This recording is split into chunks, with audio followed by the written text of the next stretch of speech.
সম্মানিত উপস্থিতি, আজকের অনুষ্ঠানের সম্মানিত সভাপতি স্যার, আপনাদের Sheikh Kamal homeopathic medical college and হসপিটালের অধ্যক্ষ এবং উপাধ্যক্ষ মহোদয়বৃন্দ, উপস্থিত অত্র কলেজের প্রভাষকবৃন্দ, আজকে আপনাদের সাথে আমার বোধহয় প্রথম দেখা। দু একজন ডাক্তার ভাইয়ের সাথে আমার আগে কোনো এক প্রোগ্রামে দেখা হয়েছে। তার মধ্যে এই কলেজের একজন শিক্ষক, উনি বোধহয় কুষ্টিয়ায় একটা প্রোগ্রামে গেছিলেন, আমি সেই প্রোগ্রামে আলোচক ছিলাম, সেখানে ওনার সাথে দেখা হয়েছে, একটু আগে আলাপ হলো। আর এমনিতে হয়তো কিছু ডাক্তার বন্ধু আমাকে চিনেন। আমার একটা ইউটিউব চ্যানেল আছে, বেলা হোমিও হল, বেলা হোমিও হল, BELA, বেলা হোমিও হল, এতটুকু লিখলে চলে আসবে। এটি সারা পৃথিবীতে যেখানে বাঙালি আছে, যারা হোমিওপ্যাথি একটু আধটু পছন্দ করে, হোমিওপ্যাথি খায়, হোমিওপ্যাথি প্র্যাকটিস করে, মোটামুটি সারা ওয়ার্ল্ডেই আমার এই চ্যানেলটা এবং আমাকে চিনে দূরের থেকে। আর এমনিতে সারা বাংলাদেশে বিভিন্ন মেডিকেল কলেজে বা এমনি বাইরে কোথাও প্রোগ্রাম হলে আলোচক হিসাবে যাওয়ার সুযোগ হয়, সেই সুবাদে অনেকের সাথে পরিচয় আছে। আপনাদের এইখানে আমি প্রথম আর কি। তো আজকে স্বাভাবিকভাবেই আমি একটু ভয়ের মধ্যে আছি যে আপনাদের অত্র কলেজে অনেক স্বনামধন্য এবং উচ্চতর ডিগ্রি সম্পন্ন শিক্ষকবৃন্দ আছেন। তার মধ্যে principal sir, vice principal sir, অন্যান্য আমাদের কলিগ যারা আছেন, সবাই খুব উচ্চশিক্ষিত মানুষ। এটি খুব সতত সত্য কথা যে উচ্চশিক্ষিত মানুষের সামনে, জ্ঞানী মানুষের সামনে দাঁড়িয়ে কথা বলা আমার মতো সাধারণ বোকাশোকা মানুষের জন্য একটু কষ্টকর। তারপরেও যেহেতু মেহমান হিসাবে দাওয়াত করেছেন, যে সাহস করে দাঁড়িয়েছি আর কি। আজকে আমাদের আলোচ্য বিষয় একটি হোমিওপ্যাথিক গুরুত্বপূর্ণ ওষুধ, ফসফরাস। ফসফরাস কেন, নিশ্চয়ই আপনারা জানেন যে ফসফরাস অনেক ক্ষেত্রে কাজে লাগলেও নিউমোনিয়া নামে একটা রোগ আছে, সেই রোগে খুব দারুণ কাজে লাগে। আর এই রোগটি বেশিরভাগ আমরা এই সময়টাই পাই, তাই তো? তো সেইটি মূল কথা নয়, মূল কথা আরও যে এটি শীতকাতর ওষুধ, আর এখন শীতকালই চলছে। এই সময় অনেক রোগবালাই হয় যেগুলো ফসফরাসের অধীনে পড়ে। আমরা তো লক্ষণ সাদৃশ্য ছাড়া ওষুধ দিই না, রোগের উপর ডিপেন্ড করে ওষুধ দিই না। সুতরাং আলোচনা আমাদের থাকবে একটা ওষুধের পূর্ণ চরিত্র বা চিত্র। পৃথিবীতে একটি হোমিওপ্যাথিক মেডিকেল হসপিটাল আছে, রয়্যাল হসপিটাল, যেটি ইংল্যান্ডে, রয়্যাল হোমিওপ্যাথিক হসপিটাল, যেটি ইংল্যান্ডে, যেখানে ইংল্যান্ডের রানীর পরিবারের চিকিৎসা হয়, দামি দামি পরিবারের চিকিৎসা হয়। সেই রয়্যাল হসপিটালে একসময় একজন বিখ্যাত ডাক্তার ছিলেন, ডাক্তার স্যার জন ওয়্যার। তিনি খুব মজা করে সংক্ষেপে এক একটা ওষুধের চরিত্র বলতেন, যে বুঝতো সে বুঝতো, না বুঝলে নাই। আমাদের বাংলাদেশের একজন মহারথী, যার বাড়ি খুলনা, ডাক্তার আব্দুস সামাদ, তিনি একটা বই লিখেছেন হোমিওপ্যাথ পারাবার।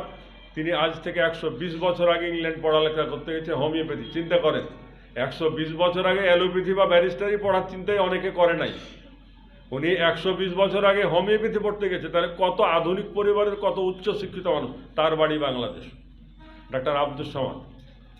সেই বইটা যারা পড়েন বা পড়েছেন তারা জানেন যে এই কথাটি বলা আছে। আমি কিন্তু বিড়ি খাই না, ম্যাচ এই জন্য আমি আনিনি যে আমি বিড়ি খাই, আমি কিন্তু কখনো বিড়ি খাই না স্যার, আমার বাপেও খায় না, আমার দাদাও খাইতো না।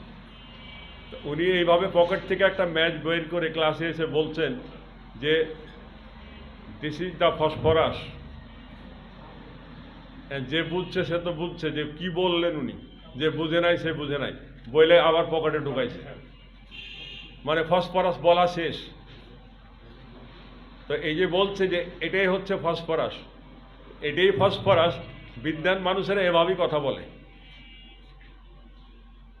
ম্যাচের মাথায় কি দেখছেন, লাল কালো যা থাকে, এখন লাল হয়েছে, আগে তো কালো থাকতো। এটাই ফসফরাস, এখানে যে উপাদান আছে এর মধ্যে ফসফরাস আছে।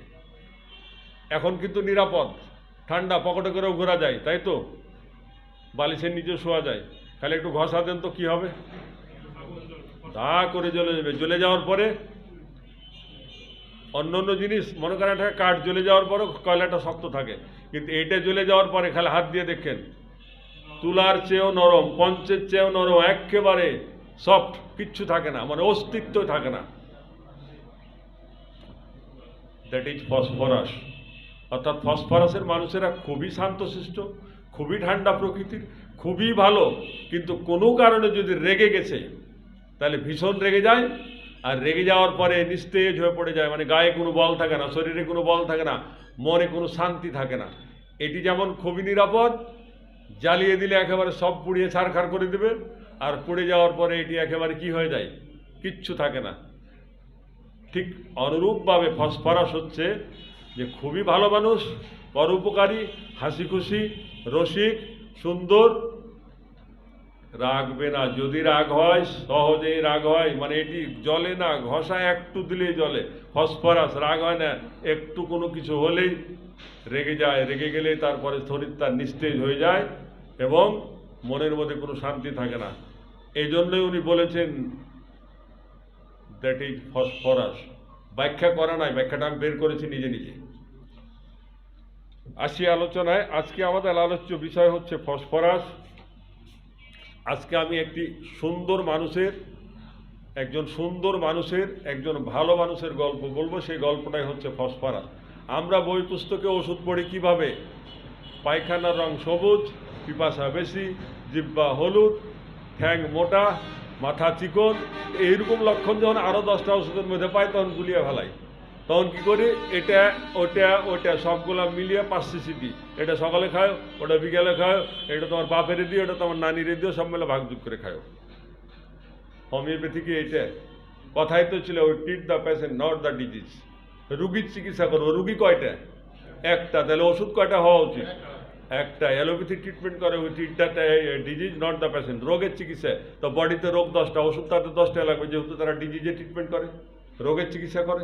আমরা রোগের করি না, রুগীর। তাহলে রুগী যেহেতু একটা হয় তাহলে ওষুধ কেন 2টা?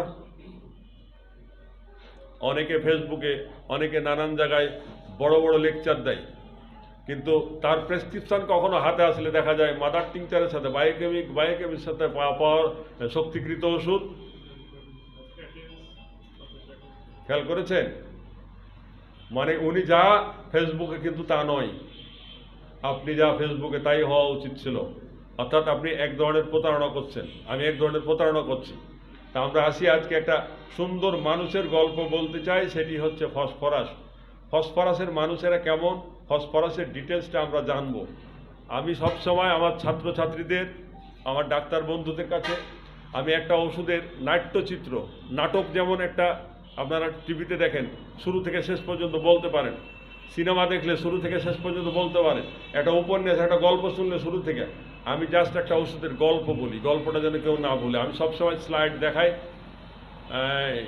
প্রজেক্টারে, আমার নিজস্ব প্রজেক্টার আছে, আমার ছেলে মেয়েদের জন্য আমি কিনে রাখছি, কিন্তু এখানে আনা ঝামেলা হবে দেখে আনিনি, কিন্তু না এনে মনে হচ্ছে ভুল হয়েছে। কারণ মানুষ শুনলে যা মনে থাকে সেটি যদি হয় 30%, 40%, দেখলে মনে থাকে সেটি 70%। যে কারণে আমি আমার ছাত্রছাত্রীদের সবসময় দেখিয়ে পড়াই। আমার যারা দেখবেন ওই ইউটিউবে দেখবেন, আমার যেগুলো সেমিনারে সেগুলো দেখবেন যে ভিডিও। তা আসি বন্ধুরা, আজকের ওষুধটি হচ্ছে একটি খনিজ ওষুধ, আর এটি মূলত শীতকাতর ওষুধ। ধরনটা কি? এর হচ্ছে ব্যক্তি লক্ষণ বেশি। যে ওষুধের মানসিক লক্ষণ বেশি সেটিকে বলা হচ্ছে ব্যক্তি লক্ষণ। যেটির রোগ লক্ষণ বেশি সেটিকে কি বলবো?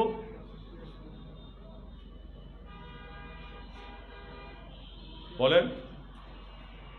রোগ লক্ষণ ভিত্তিক। আর রোগ লক্ষণ আর মানসিক লক্ষণ দুটোই প্রচুর, তখন কি বলবো? লক্ষণ সর্বস্ব। এই তো, যাই হোক, ওটি আলোচ্য বিষয় নয়। এটি একটি পলিক্রেস্ট ওষুধ। আমি যারা আপনারা সিনিয়র মানুষ তাদের উদ্দেশ্যে বলছি না, আমার বেয়াদবি মাফ করবেন। যারা আমাদের তরুণ বন্ধু তারা অনেকে বুঝে না ব্যক্তি লক্ষণ কেন্দ্রিক কোনটি, লক্ষণ সর্বস্ব কোনটি, আর পলিক্রেস্ট কোনটি। পলিক্রেস্ট ওষুধ সেটিকে বলা হয় যেটি ব্যাপক ব্যবহার হয়, নানান ক্ষেত্রে নানান রোগে প্রচুর ব্যবহার হয় যে ওষুধটি, সেটিকে বলা হচ্ছে পলিক্রেস্ট ওষুধ। তো একটু অন্য কেউ দিকে।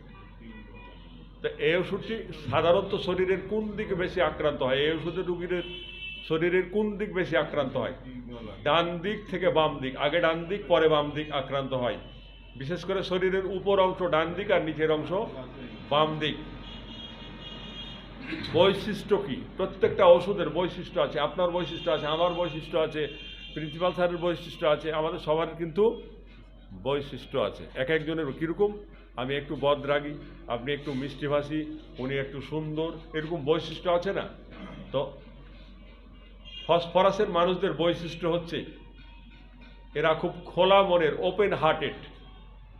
এদের মন হৃদয় খুব খোলা, কোনো কথা গোপন রাখে না, সব কথা খুলে বলবে, নিমিষে বন্ধুত্ব জমাবে, খুব রোমান্টিক, হাসি খুশি।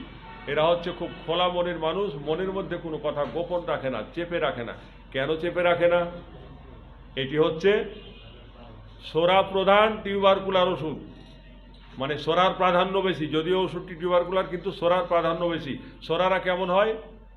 খোলামেলা। অনেক সময় মায়াজম চিনতে গিয়ে আমাদের ঝামেলা হয়। আমাদের সম্মানিত স্যার বলছিলেন খানিক আগে অর্গানন থেকে একটা তথ্য। আমি অর্গাননে খুব দুর্বল স্যার। ছোটোবেলায় অঙ্ক দেখা ডরাইতাম, যে যেখানে কেউ অঙ্ক করতো ওখানে হাঁটতাম না। এরপর একটু বড় হয়েছি, কুকুর যে বাড়িতে থাকতো ওখানে যেতাম না। আর এখন দেখি অর্গানন যেখানে, আমি ওখানে নাই। মানে তাইলে অঙ্ক, কুকুর আর অর্গানন, তিনটা দেখে আমি ভীষণ ডরাই। আসি বন্ধুরা, কিন্তু আমার ছাত্রছাত্রীরা মানতে চায় না। আমি বলে আমি অর্গানন বুঝি না, তারা সেটা মানতে রাজি না। তো যাই হোক,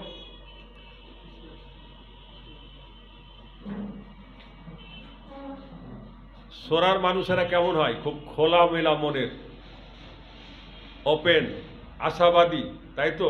একটা ছোট্ট করে উদাহরণ দিই। অনেক সময় মায়াজম চিনতে আমাদের ঝামেলা হয়, কারণ মায়াজম চিনানোর জন্য জটিল জটিল রাস্তা বের করা হয়েছে। আমি মাঝে মাঝে দুষ্টামি করে আমার ছেলে মেয়েদের সাথে একটু সহজ করার চেষ্টা করি। মনে করেন গ্রামের থেকে 3 বন্ধু মাদারীপুর শহরে এসে দেখে একটা 10তলা বিল্ডিং। তো 10তলা বিল্ডিং তো জীবনে দেখে না, হা করে তাকিয়ে আছে 3 বন্ধু। তারপরে প্রথমজন মন্তব্য করছে, আহ কি সুন্দর বিল্ডিং রে দোস্ত, এরকম বিল্ডিং যদি একটা করতে পারতাম। করবো, ইনশাল্লাহ করবো। ওই যে করবে, তার মনের মধ্যে আশা, আর কি সুন্দর, সুন্দরের কথা সে বলছে। এটি হচ্ছে সোরা। দ্বিতীয় বন্ধু বলছে, শালা তুমি কি ভাই ভাই দেখেছো 10তলা বিল্ডিং যদি বুকের ওপর ভাঙ্গা পড়ে সব তো চ্যাপ্টা হয়ে মরে যাবে, একটাও বাঁচবে না। ওর মধ্যে কি ভাবনা? ধ্বংসাত্মক। সিফিলিটিক টেন্ডেন্সির মানুষদের মধ্যে কি ভাবনা থাকে? ধ্বংসাত্মক। এই জন্য আর চিন্তা, ভাঙা পড়লে চ্যাপ্টা হয়ে যাবে। তৃতীয় বন্ধু বলছে যে তোমরা তো খালি উল্টা পাল্টা ভাবো, আমি তো অন্যটা ভাবছি। কি? এই শালায় এত টাকা পাইছে, আমার মনে হয় দুর্নীতি, ঘুষের টাকা দিয়ে করছে। 10তলা বিল্ডিং কিন্তু এত সোজা না, এ মনে হয় 2 নম্বরই টাকা। তার মধ্যে কি সন্দেহ কাজ করছে? কি কাজ করছে? কুটিলতা কাজ করছে। এটি হচ্ছে সাইকোটিক। তাহলে আমি গল্প দিয়েও কিন্তু সোরা, সিফিলিট, সাইকোটিক চিনতে পারি তো? এরকমভাবে এখন আমার ছাত্রছাত্রীরা দুষ্টামি করে ধরে, স্যার দুষ্টামি গল্প যখন করলেন আরও একটা করেন না, গল্প দিস এই মায়াজম একটু চিনান। তা মনে কর যে ফুটবল খেলছে মাঠে, অনেক মানুষ ওপেন লুকিয়ে খেলছে, কয় না এইটাই সোরা। তো কয় তার সালে সাইকোটিক কোনটা? আমি যে চুরি করে জুয়া খেলে, তাস খেলে, যেন কেউ না দেখে, অপরাধ করবে কিন্তু চুরি করে গোপনে, এটাই সাইকোটিক। কয় তাহলে সিফিলিটিক কোনটা? আমি টিভিতে রেসলিং দেখেছি না, দইরা ধাম ধাম করে মাথার উপর দেয়, মাথা ফাটিয়ে দেয়, চিৎপাটাকে পড়ে থাকে, রক্তাক্ত হয়ে যায়, মরবে না বাঁচবে সে চিন্তা করে না, মনে করো রেসলিংটাই সিফিলিটিক। কয় স্যার দারুণ মজা লাগলো তো। তা বললাম মজা করেও কিন্তু মায়াজম চেনা যায়, মজা করেও কিন্তু অর্গানন পড়া যায়। আমি কিন্তু ওই যেভাবে জটিল কুটিল করে বই লেখা থাকে এইভাবে আমি পড়তে রাজি না। তা আমার ছেলে মেয়েরা মানতে রাজি না। কয় স্যার আপনি অর্গানন বোঝেন না, 10 বছর ধরে যে স্যারের কাছে অর্গানন পড়ছি, কিন্তু এখনও বই দেখে দেখি পড়ায় রিডিং, তো আমরাও পারি। তা আপনি তো অর্গানন বই বাড়িতে রেখে এসে পড়ালেন, তো মজা করে পড়ালেন। আমি বলে মজাটাই মনে থাকবে। আর আমি ছোটোবেলা থেকে একটু দুষ্টু মানুষ, ফসফরাসের মতো, যে কারণে একটু দুষ্টামি করি। দুষ্টামি করে আনন্দ করে যদি পড়া যায়, সে পড়াটা মনে থাকে। আর শিক্ষকের মধ্যে যদি একটা তেজি তেজি ভাব থাকে, আর ছাত্র ডরাইতেছে দুরু দুরু, ও শিক্ষাটা ভিতরে ঢুকে না, ভয় কাজ করে। ছাত্র এবং শিক্ষক যদি বন্ধু হয় তবেই সে ছাত্র। এনামস আমার বাসায় একাধিকবার গেছে, আমার বাসায়, উনি দেখছেন। সব সময় আমার বাসায় বাংলাদেশের যে কোনো প্রান্তের 2-4 জন ছাত্র থাকে। এখনো আজকেও আমার বাসায় 2-3 জন ছাত্র আছে। আমার বিছানায় শয়, আমার সাথে খায়। আমার 3টা ঘর, একটা ঘরে আমরা বসে খাই, 2টা ঘরে বেড আছে। যখন বেশি হয় আমরা ফ্লোর করি। আমার একটাই কথা, আমি শিখবো, শিক্ষক পাইনি, কিন্তু কেউ যদি মনে করে থাকে যে আমার কাছে একটা শব্দ শেখা যেতে পারে, আমি মূর্খ সূর্খ মানুষ, এরপরে যদি একটা শব্দ দিতে পারি, ও শিখুক। আমার বাসায় গেলে কাউকে নিজের খেয়ে শিখতে হয় না। আমার কথা, 1 বছর থাকবেন আপনি আমার খাবেন, 1 বছর থাকবেন আপনার হাত খরচ আমি দেবো, লাগে 10 টাকা বাড়ি পাঠানোর টাকা দেবো, আপনার সব দেবো। আপনি খালি শিখবেন, উত্তম করে, মধ্যম করে নয়, আর নিচু মানের নয়। বিশুদ্ধ চর্চা যদি কেউ শিখতে চায়, আমি আমার খরচে শেখাতে চাই। কেন শিখাতে চাই? আমি কিন্তু চলে যাব 2 দিন পরে, আমি কারো মধ্যে দিয়ে বেঁচে থাকতে চাই। তো যাই হোক, এখন আমরা আসি যে একটা ওষুধকে যখন আমি চিনব, কিভাবে চিনব? একটা রুগী আমার ঘরে ঢুকলো, তা আমি ট্রিটমেন্টটা করব, কিভাবে করব? প্রথম কথাই হচ্ছে দর্শন, অর্থাৎ আমি রুগীকে দেখব। কি কি দেখব? তার চেহারা দেখব, তার আচরণ দেখব, তার রোগবালাই যা আছে সব দেখব, দর্শন। এরপরে কি করব? জিজ্ঞাসন, আমি জিজ্ঞাসা করব, নানান তথ্য আমি তার থেকে নিব। তারপরে কি? অভিজ্ঞান, আমি আমার অভিজ্ঞতাকে কাজে লাগাবো। তাহলে কি পাওয়া গেল? দর্শন, জিজ্ঞাসন এবং অভিজ্ঞান। আমি দেখব, জিজ্ঞাসা করবো এবং আমার অভিজ্ঞতা, 3টাকে সমন্বয় করে চিকিৎসা করব। তাহলে এখন রুগী যে আমার ঘরে এসছে, আমি কিভাবে বুঝবো এটি ফসফরাস? আমি এইভাবেই বুঝতে চাই যে ফসফরাসের রুগী আমার ঘরে যখন ঢুকলো, আমি তাকিয়ে দেখছি, স্যার আপনি একটু কাইন্ডলি এদিকে আসবেন, আপনার কি বলছি, বেয়াদবি নেবেন না, স্যার আপনি এদিকে আসেন। ভালো করে তাকিয়ে দেখেন, স্যারের সাথে আমার রঙের কিন্তু মেলা তফাৎ, তাই না? মানে গ্রামের মানুষেরা যদি একটু ফর্সা হয়, তার নাম রাখে লাল, লাল মিয়া। তো আবার গ্রামের লোক তখন এটাকে একটু বিকৃত করে দেখে লালু। তো যে একটু কালো, তার নাম কালো মিয়া। তো মনে করেন যে লালু মিয়া কালো মিয়া পাশাপাশি আর কি। এই সার হচ্ছে ফসফরাস। ফসফরাসের মানুষেরা এরকম লম্বা, পাতলা, দুর্দান্ত সুন্দর এবং আচরণও দারুণ। তো যিনি দেখতে সুন্দর, যার আচরণ সুন্দর, তিনিই হচ্ছেন ফসফরাস। তো ফসফরাসের রুগী আপনি চিনবেন কীভাবে? আমি বলিনি স্যারকে ধরে ফসফরাস খাওয়াবেন একটু পরে, তা বলছি না। আমি বলছি এমন সুন্দর হওয়ার কথা। স্যার বস, কিছু মনে না করলে।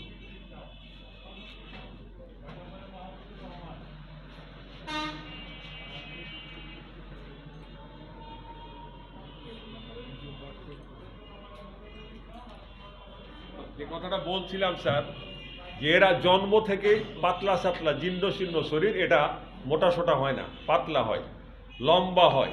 এরা বয়সের তুলনায় অনেক বেশি লম্বা হয়। এমন লম্বা আর কোন ওষুধে পাই আমরা?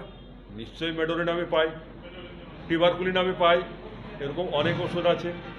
এরা বয়সের তুলনায় অনেক লম্বা। বয়স 12 বছর, কিন্তু 18 বছরের সমান হয়ে গেছে। বয়স 6 বছর, 8 বছরের সমান হয়ে গেছে।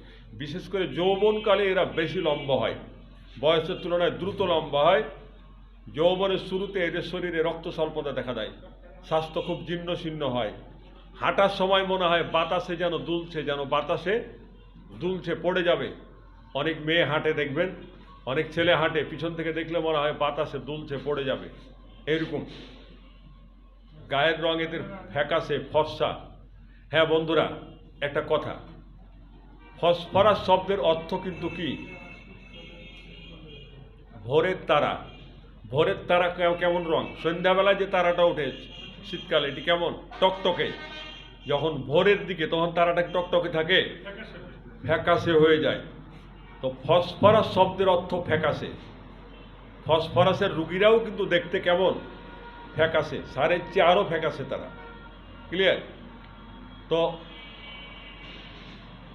এদের বুকটা খুব চিকন, একেবারে কবুতরের বুকটা যেমন চিকন, মনে হয় যেন হাত দিয়ে ধরা যাবে, এতটা চিকন। যে কারণে বলা হয় এদের বক্ষ যেন কবুতরের মতো। সুন্দর চেহারা, এদের চামড়া অনেক সুন্দর, মানে ত্বক অনেক সুন্দর। ঘাটটা যেন সামনের দিকে একটু এরকম ঝুঁকে থাকে, একটু বাঁকা। দেখবেন সালফারের রুগীরা এরকম একটু বাঁকা, ফসফরাস রুগীরা এরকম একটু বাঁকা, মেডোরিনামের রুগীরা একটু বাঁকা হয়ে চলে। এদের চোখ খুব সুন্দর, যেন পটল চেরা চোখ। ফসফরাসের চোখ দেখলে কিন্তু মানুষ প্রেমে পড়ে যায় স্যার, চেহারা দেখলেও প্রেমে পড়ে যায়। সে আলোচনায় পরে আসি। সামনের দিকে একটু ঝুঁকে হাঁটে, ঝুঁকে থাকে, এদের চেহারা একেবারে রাজকীয়। যে কোনো মানুষ যদি প্রথমবার তাকে দেখে তাহলে তার প্রেমে পড়ে যেতে পারে, এত অসাধারণ চেহারা তাদের। না জানি না স্যারের যৌবনকালে কী হয়েছিল, কেউ প্রেমে পড়েছিল কিনা। যদি না পড়ে থাকে সে দোষ আমার নয়, সেটি হ্যানিম্যান স্যারের দোষ। হ্যানিম্যান স্যার বলছেন আর কি, যে রেশমি বাদামি কালো চুল, এক কথায় রাজকীয় খানদানি চেহারা। প্রথম দেখায় যে কেউ তার প্রেমে পড়ে যেতে পারে। তারা বেশ বুদ্ধিমান। আমরা অনেক সময় বুদ্ধিমানকে চালাক বলি। চালাক এবং বুদ্ধিমানের মধ্যে কিন্তু তফাৎ আছে। আমরা যার বুদ্ধি বেশি তাকে কি বলি? চালাক। এটি অন্যায়, নেহাত অন্যায়। কখনোই বুদ্ধিমানকে চালাক বলবেন না। চালাক আর বুদ্ধিমানের মধ্যে আমরা তফাৎ জানি না, অনেকেই। যারা জানি তারা তো জানি। যিনি বুদ্ধি রাখেন কিন্তু মানুষকে ঠকান না, প্রতারণা করেন না, তিনি হচ্ছেন বুদ্ধিমান। আর যিনি বুদ্ধি রাখেন এবং ঠকান তিনি হচ্ছেন চালাক। সুতরাং বুদ্ধিমানকে চালাক বললে অপমান করা হয়, মাথায় রাখবেন। আসি বন্ধুরা, যে কখনো কখনো কোনো বাচ্চার যদি শরীর স্বাস্থ্য মোটা সোটা হয়, হতে পারে সে ফসফরাস। ফসফরাস মানেই পাতলা, বিষয়টা এমন নয়। শিশুরা মোটা সোটা হতে পারে, ক্লিয়ার? এখন আপনি বলবেন, আমি বলবো যে ফসফরাসের মানুষেরা এত চিকন হয় কেন, স্বাস্থ্য ভালো হয় না কেন? এ কারণেই হয় না যে যখন কোনো প্রাণীর দেহে, তা এখন যেহেতু আমরা মানুষ নিয়ে আলোচনা করছি, মানুষের দেহে যখন অতিরিক্ত মাত্রায় ফসফরাস থাকে, তখন এই ফসফরাস মানুষের দেহে যে গ্লুকোজ বা চিনি থাকে এবং চর্বি থাকে তাকে পুড়িয়ে ধ্বংস করে দেয়। ফসফরাস কি করে? পুড়িয়ে দেয়। তো এই ফসফরাস করে কি? দেহের গ্লুকোজ এবং চর্বিকে পুড়িয়ে দেয়। তো আপনার দেহে যদি চিনি আর চর্বি না থাকে, আপনি মোটাবেন কীভাবে? ডায়াবেটিসের রুগীরা শুকিয়ে যায় কেন? তার ওই যে চর্বি, এই চিনি ধ্বংস, সুগার ধ্বংস হয়ে যায়। এই কারণে এরা পাতলা হয়, স্বাস্থ্য ভালো হয় না। আর ফসফরাসের মানুষের এত লম্বা হয় কেন? এ কারণেই লম্বা হয় যে ফসফরাসের মধ্যে এক ধরনের উত্তেজক পদার্থ থাকে, যে পদার্থটি আমাদের লম্বা হাড়, যেগুলো এই এই হাড়টা লম্বা, এই হাড়টা লম্বা, পায়ের এই হাড়টা লম্বা, অর্থাৎ যেখানে লম্বা হাড় আছে সে হাড়ের মাথাকে খুব দ্রুত গতিতে লম্বা করে। বিশ্বাস হচ্ছে না? আপনারা জমিতে যে সার দেন, গাছের গোড়ায় সার দেন, ফসফরাস দেন না? ফসফরাস কি করে? লম্বা করে। এতক্ষণে মনে পড়ছে, এই ফসফরাস আপনার বডির লম্বা হাড়কে আরো লম্বা করে দেয়, যে কারণে এরা বেশি লম্বা হয়। আমরা লম্বা পড়ি কেন জানি না, শরীর স্বাস্থ্য চিকন মরা ধরা কেন তা জানি না। এই জানি না, এইটা আমার ছাত্রছাত্রীদের উদ্দেশ্যে বলা, যে তাদের জানা উচিত। এই গেল তাহলে আকৃতি। মানে আমরা যদি একটা ওষুধকে চিনতে চাই তাহলে কি কি চিনতে হবে আমাদের? কনস্টিটিউশন অর্থাৎ ধাতুগত বৈশিষ্ট্য। তো ধাতুগত বৈশিষ্ট্য যদি আমরা না চিনি, কখনোই ক্রনিক ডিজিজ, জটিল রোগীর চিকিৎসা করতে পারবো না, করলেও আমরা বেশিরভাগ ক্ষেত্রে সাকসেস হব না। কারণ আমরা ধাতুগত বৈশিষ্ট্যই জানি না, কনস্টিটিউশন জানি না। আমরা বিল্ডিংয়ের ভিত্তিপ্রস্তর দিইনি, এই বিল্ডিং টিকবে না। তা ভিত্তিপ্রস্তরটাই হচ্ছে একটা ওষুধের কনস্টিটিউশন। কনস্টিটিউশনের অংশ কয়টা? আকৃতি, প্রকৃতি, প্রবণতা, মায়াজম, আর কি? আকৃতি, প্রকৃতি, মায়াজম, প্রবণতা, কাতরতা, এই কটা অন্তত লাগবেই আপনাকে। তাহলে আমরা আকৃতি পেলাম কেমন? খুব লম্বা, খুব সুন্দর, যেন বাতাসে দুলে, হাঁটতে গেলে মনে হচ্ছে বাতাসে পড়ে যাবে এরকম। আর খুব সুন্দর চেহারা, রাজকীয় খানদানি চেহারা। এই গেল আকৃতি। প্রকৃতি কেমন?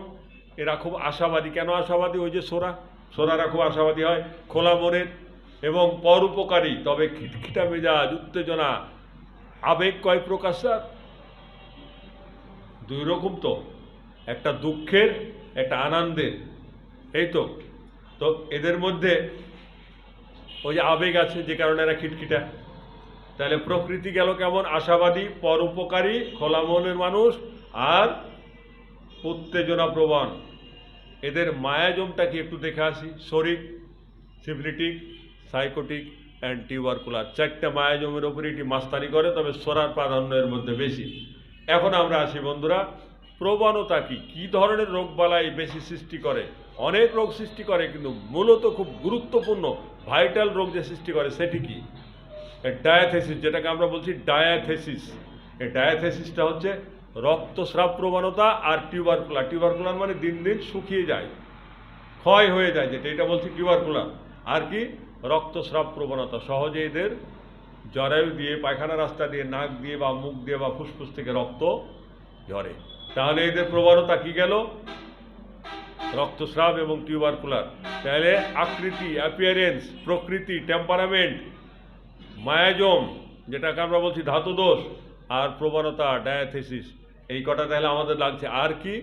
কাতরতা, হট অ্যান্ড চিলি, তাহলে কি? শীত কাতর। এইটি হচ্ছে তার কনস্টিটিউশন, এইটি আমাদের জানতেই হবে। এরপরে কেন ফসফরাসের মানুষেরা অসুস্থ হয়? প্রত্যেকটা রোগের কজে, ওষুধের কজেশন জানতে হবে, কারণ জানতে হবে। কারণটা কি? কারণ হচ্ছে যদি মানসিক পরিশ্রম করে, মারাত্মক আবেগ হয় মানে রাগ হয় বা অন্য কিছু, ধোঁয়া কিংবা বাষ্প যদি তার নাকে মুখে ঢুকে, তীব্র দুর্গন্ধ, ময়লার দুর্গন্ধ, ফুলের দুর্গন্ধ, আতরের দুর্গন্ধ, যে কোনো ধরনের দুর্গন্ধ যদি আসে, ভীষণ আলো তার সহ্য হয় না, বজ্রপাত, বুক ধড়ফড়ানি, আঘাত এবং শরীরের তরল পদার্থ, মনে করেন ব্লাড চলে যাচ্ছে, সাদা স্রাব চলে যাচ্ছে, যে কোনো জিনিস চলে যাচ্ছে, চুল কাটলে গরম, গরমের পরে যদি বৃষ্টিতে ভিজে, যদি ভারী কোনো জিনিস তুলে, এই ধরনের কারণে সে অসুস্থ হতে পারে। এখন আমরা আসি বন্ধুরা, নামের মধ্যেই কিন্তু ওই ওষুধের মূল লক্ষণগুলো লুকিয়ে থাকে। আমি এটি রিসার্চ করে করে বের করছি। যেমন আমি খানিক আগে তুলনা দিলাম যে স্যার সুন্দর মানুষ, উনার নাম যদি কালো মিয়া হয় মানাবে না, লাল মিয়া হলে ঠিক আছে। আমার নাম যদি লাল মিয়া হয় মানাবে না, কারণ চেহারা কালো, কালো মিয়া হলে ঠিক আছে। তো নামের মধ্যে সাদৃশ্য থাকতে হবে, মিল থাকতে হবে। তো হোমিওপ্যাথি এমন একটা সাবজেক্ট, সবখানে তার মিল আছে। দেখেন ফসফরাস মানে কি বললাম? ফ্যাকাশে, ফ্যাকাশে তারা, ভোরের তারা, ফ্যাকাশে। ঠিক অনুরূপভাবে নামের মধ্যে লুকিয়ে আছে। দেখেন রুগীরাও ফ্যাকাশে, গায়ের রং অতিরিক্ত ফ্যাকাশে, খুব ফর্সা। নামের মধ্যে যে লুকিয়ে আছে ফসফরাসের, নামের মধ্যে মূল লক্ষণ আমরা একটু দেখে আসি। প্যাশিওনেট, এরা কামুক, এদের যৌন চাহিদা খুব বেশি, যৌন চিন্তা ভাবনা খুব বেশি। তারপরেরটা কি? হারি, এরা খুব তাড়াহুড়া করে। এরপরের ও ওপেন হার্টেড, এদের হৃদয় খুব খোলা, এরা খোলা মনের মানুষ, গোপন রাখে না কিছু। এস সেন্সিটিভনেস, এরা খুব অনুভূতি প্রবণ, আবেগ প্রবণ। এরপরে পি ফ্রাস্ট্রেশন আফটার এক্সাইটমেন্ট, উত্তেজনার পরে এরা নিস্তেজ হয়ে পড়ে। এরপরে কি? এইচ হ্যামারেজ, ডায়াথেসিস, এদের রক্তস্রাবের প্রবণতা। এরপরে কি? ও অফেন্ডেড ইজিলি, এরা সহজে উত্তেজিত হয়। এরপরে কি? আর রোমান্টিক ফিলিংস, এদের মধ্যে একটা কল্পনা বিলাস কাজ করে, কল্পনায় নায়িকারে নিয়ে ঘুরছে, বান্ধবীরে নিয়ে ঘুরছে, নদীর ধারে যাচ্ছে, বাদাম খাওয়াচ্ছে, অনেক কিছু অনেক কিছু। এরপরে ইউ আন্ডারটেক, এরা অন্যের দায়িত্ব গ্রহণ করতে চায়। একটা মানুষ অসুস্থ হয়ে গেছে, তার সেবা করবে, টাকা নাই ধার দেবে, অ্যাক্সিডেন্ট করেছে, বাজার করা বাদ দিয়ে তাকে হসপিটালে নেবে, অন্যের দায়িত্বটা এরা গ্রহণ করতে চায়। এরপরে কি? এস সিম্প্যাথেটিক, এরা খুব সহানুভূতিশীল। তাহলে ফসফরাসের যে কটা গুরুত্বপূর্ণ লক্ষণ সবগুলোই এর মধ্যে আমরা পেলাম। এখন আমরা আসি সাদৃশ্যটা কি।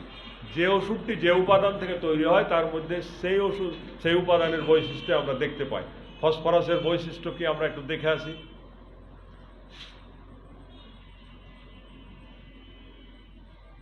ফসফরাসের মধ্যে বারুদ আছে, বারুদ, যে কারণে ম্যাচ কিংবা দেশলাই তৈরিতে এটি ব্যবহার হয়।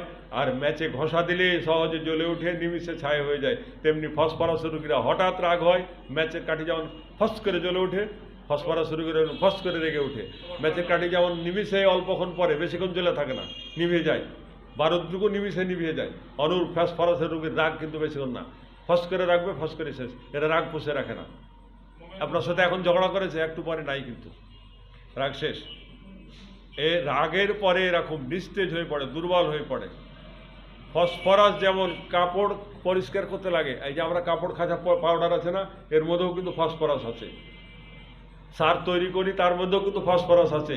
এই কাপড় পরিষ্কার করা পাউডার আর সার তৈরিতে ফসফরাস লাগে। অর্থাৎ মানুষের কল্যাণে কাজে লাগে, ঠিক প্রাণী জগতের কল্যাণে তেমনি ফসফরাসও কাজে লাগে। কীরকম? ফসফরাস সার প্রয়োগ করলে, যেমন ফসফরাস সার প্রয়োগ করলে কী হয়, গাছের কাণ্ড শিকড় যেমন বেশ লম্বা হয়, তেমনি ফসফরাসের রোগীর ফসফরাসের এক ধরনের উত্তেজনা পদার্থ থাকার কারণে এটি লম্বা হয়। তাহলে সাদৃশ্যটা আমরা পেলাম। ফসফরাসের মূল কথা কি? স্যার ঘুমাচ্ছেন কেন? স্যার এত কষ্ট করে এসছেন, ঘুমালে হবে? মূল কথা কি? মূল কথা হচ্ছে পিপাসা। লবণ খুব পছন্দ, চকলেট ভীষণ পছন্দ, আইসক্রিম পছন্দ, ঠান্ডা খাবার এবং ঠান্ডা পানীয় খুব পছন্দ। শান্ত কিংবা মেজাজি মানুষ হতে পারে। এরা বাম কাঁধে শুয়ে ঘুমাতে পারে না। এতটুকু যদি পান, একটা ওষুধের অনেক বর্ণনা থাকবে, কিন্তু অল্প কথায় এটাকে চিনবেন কিভাবে? যে এদের মধ্যে খুব পিপাসা, চকলেট বা আইসক্রিম, ঠান্ডা পানি, ঠান্ডা খাবার এগুলো ভীষণ পছন্দ, লবণ ভীষণ পছন্দ, শান্ত মেজাজি হতে পারে, মেজাজিও হতে পারে। এরা বাম কাঁধে শুয়ে শুতে পারে না, কারণ বাম কাঁধে শুলে তার রোগবালাই বা কষ্ট বেড়ে যায়। এখন আমরা আসি, এটুকু হচ্ছে মূল লক্ষণ। এতটুকু পেলে আমরা ফসফরাসকে ভাবতে পারি। বিশেষত্বটা কি? যার চেহারা এবং আচরণ বা যার কাজ খুব সুন্দর, সে কি ফসফরাস না হয়ে পারে? সে নিশ্চয়ই হয় ফসফরাস। রোগী পর্যবেক্ষণ করতে গিয়ে কি কি পাবেন আমরা একটু দেখি। আমরা জিহ্বাটা দেখতে চাইব। এদের জিহ্বার মাঝখানটা কালো কিংবা বাদামি বর্ণ কিংবা ফাটলযুক্ত, এই তিনটা লক্ষণই হচ্ছে ফার্স্ট গ্রেড। কিন্তু যদি এমন হয় সাদা হলদে কিংবা কিনারাটা লাল, সেটিও হতে পারে, সেটি সেকেন্ড গ্রেড। এখন ফসফরাস রোগী আপনার চেম্বারে এসে কীভাবে বসবে, বসার স্টাইলটা কি? এসে আপনার টেবিলের কাছে চেয়ারটা টেনে নেবে, সামনে হেলান দিয়ে কাছাকাছি আপনার টেবিলের উপর, আপনি চেয়ার টেবিলের এইদিকে, উনি ওইদিকে, কাছাকাছি আসতে চাইবে। কারণ এরা খুব মিশুক, এরা খুব রসিক, এরা খুব খোলামেলের, খুব কাছাকাছি এসে আপনার সাথে সহজে বন্ধুত্ব করতে চাইবে, মিশতে চাইবে, মনের কথা বলতে চাইবে। কিন্তু যদি ফসফরাস না হয়, নেট্টামিউরের রোগী আপনার ঘরে আসে, তখন কেমন করে বসবে? একটু দূরত্ব বজায় রেখে পিছনে হেলান দিয়ে একটু ভাই সাহেবের মতো বসবে, কারণ সে এত বেশি মিশতে চায় না, একটু রিজার্ভ টাইপের। কিন্তু বেলেডোনার রোগী যদি আপনার ঘরে এসে বসে, গর্জিয়াস রোমান্টিক পোশাক পরে এসে বসবে, আর খানিক পর পর এভাবে দেখবে, মানে তার পোশাকটা অন্যরা দেখছে কিনা একটু দেখাবে কৌশলে। কিন্তু এমন যদি হয় আর্জেন্টিনাম কিংবা সিপিয়া, আর্জেন্টিনামের রোগীরা খুব গর্জিয়াস পোশাক পরে এসে একেবারে গর্জিয়াস হয়ে বসবে। সিপিআর পেশেন্ট যদি হয়, দেখা যাবে হয়তো কালো রঙের পোশাক পরে এসছে, কারণ তার মনে যে ভীষণ দুঃখ। কালো হচ্ছে দুঃখের প্রতীক। কালো পোশাক পরে মন মরা হয়ে বসে থাকবে। তাহলে বসার স্টাইল দেখেও আমরা ওষুধ চিনতে পারি। তাহলে ফসফরাস সামনের দিকে এসে আপনার দিকে ঝুঁকে বসবে, নেট্টামিউর পিছন দিকে বসবে, বেলোডোনা স্মার্টলি বসবে। বসার স্টাইল দেখেও কিন্তু আমরা চিনতে পারি। রাস্টক্সের রুগী এসে খুব অস্থির, আবার দেখা যাবে যে আর্সেনিক বা কার্সিনোসিনের রুগী এসে আগে হাত দিয়ে দেখবে টেবিলে, চেয়ারে ময়লা, একটু কিছুতে মুছে বসবে, কারণ এরা যে খুঁতখুঁতা পরিষ্কার, মানে আপনার ঘরে ঢুকে তার আচরণ বলে দেবে সে কোন ওষুধের রুগী। এরপরে আপনার টেবিলে সামনের দিকে ঝুঁকে বসে খুব যেন অন্তরঙ্গ হতে চায়, এরপরে শুরু করবে তার কথা, গল গল গল গল বল বল করে কথা শুরু করে দেবে। হ্যাঁ, এখন আমরা আসি সবচেয়ে ইম্পর্টেন্ট কি একটা ওষুধের মানসিক লক্ষণ। ও বাবা, চা তো ঠান্ডা হয়ে গেছে।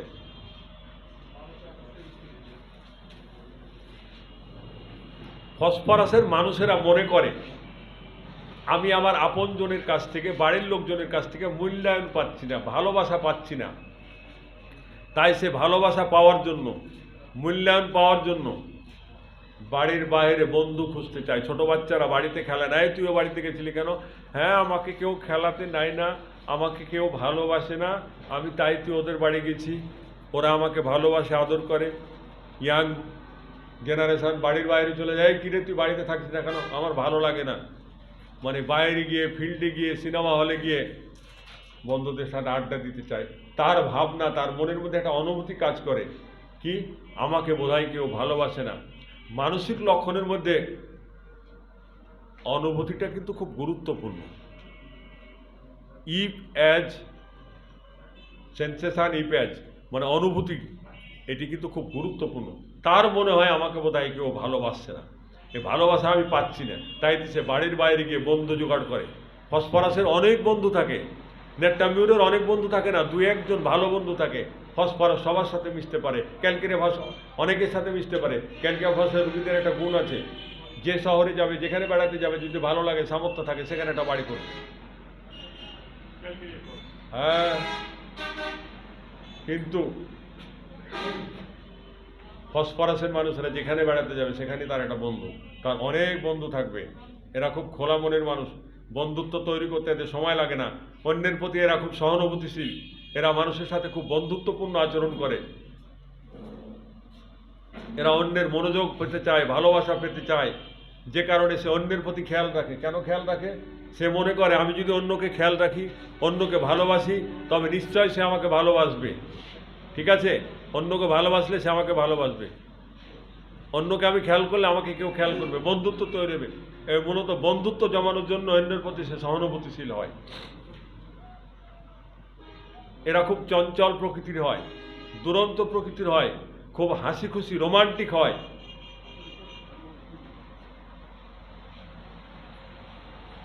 তবে এরা খুব ভীতু প্রকৃতির হয়, যদি বিদ্যুৎ চমকায় ভীষণ ভয় পায়, বিদ্যুৎ চমকায় ভীষণ ভয় পায়, কাছে যে থাকে তাকে যেন জড়িয়ে ধরতে চায়। রাতে মোটেই একা থাকতে পারে না, খুব ফুর্তিবাজ, খুব চটপট। এরা খুব গভীর বিষয় নিয়ে ভাবতে কথা বলতে রাজি না, হালকা বিষয়, রোমান্টিক বিষয়, আনন্দের বিষয় নিয়ে কথা বলতে চায়।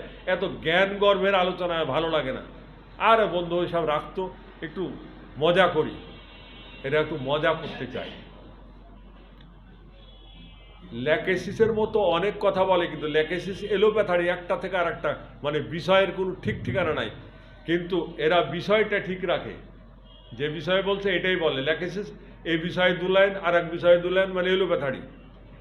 কিন্তু ফসফরাস বিষয়টা ঠিক রাখে, কিন্তু খুব গভীর বিষয় নিয়ে আলাপ করতে রাজি না, মজার বিষয়, হালকা বিষয় নিয়ে আলোচনা করতে চায়। তবে যে বিষয় নিয়ে আলোচনা করে সেটি ব্যালেন্স রাখে তারা। এরা খুব মেধাবী হয়, এক কথা তাদেরকে 2 বার বলা লাগে না, একবার বললে তাদের মেমোরিতে ক্যাচ করে। উত্তেজনা আনে এমন নাটক, সিনেমা, ভূতের গল্প, রোমাঞ্চকর কাহিনী তারা দেখতে খুব পছন্দ করে, খুব আনন্দ পায়। যদিও সে ভূতের ভয় পাচ্ছে, রাত্রে ভয় পাচ্ছে একা, কিন্তু সে ভূতের গল্পটা শুনতে চায়। সিনেমার মধ্যে অ্যাডভেঞ্চার আছে, রোমাঞ্চ আছে, এরপরে কি হবে, এরপরে কি হবে, এটি সে দেখতে পছন্দ করে, ভালো লাগে। এরা খুব স্নেহপরায়ণ, শিল্পী মনা।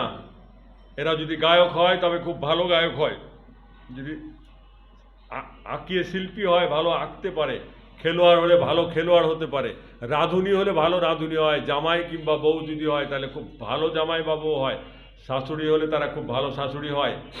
এক কথায় তারা যে কাজটা করে খুব মনোযোগ দিয়ে করে এবং খুব দুর্দান্ত করে করে। এক কথায় যে কাজটা করে সে কাজের মধ্যে একটা আর্ট থাকে। সে যেমন দেখতে সুন্দর, তার আচরণ সুন্দর, তেমনি তার কাজ সুন্দর। ভারতের একজন বিখ্যাত আলোচক আছে, উনি একটা কলেজের অধ্যাপক, ডাক্তার শাস্ত্রী। দেখবেন তিনি আলোচনা, ফসফরাসের আলোচনা করলে সে গান গেয়ে শোনায়। মানে তারা যে ভালো গাইতে পারে, উনি নিজেও কিন্তু শিল্পী, উনি কিন্তু শিল্পী, আমি যদি ভুল না বলি আর কি। আমার যতটুকু মনে পড়ছে সম্ভবত ডাক্তার সপ্তশ্রী, সরি শাস্ত্রী না, ডাক্তার সপ্তশ্রী, পুরুষ ডাক্তার, ভালো গাইতে পারে। মাঝে মাঝে আমি তো ক্লাসে আসলে, সেমিনারে গেলে 1-2 লাইন ছেলে মেয়েদের গায়ে শোনাই, যে মনে রাখবা কীভাবে, যেটাই ফসফরাস। আপনারা অনেকে সৈয়দ আব্দুল হাদী, জি স্যার, 1 লাইন শোনাবো? আচ্ছা ঠিক আছে, সাড়ে জন কইছে। সৈয়দ আব্দুল হাদীর একটা গান শুনছেন আপনারা? সখী চলো না জলসা ঘরে এবার যাই, সখী চলো না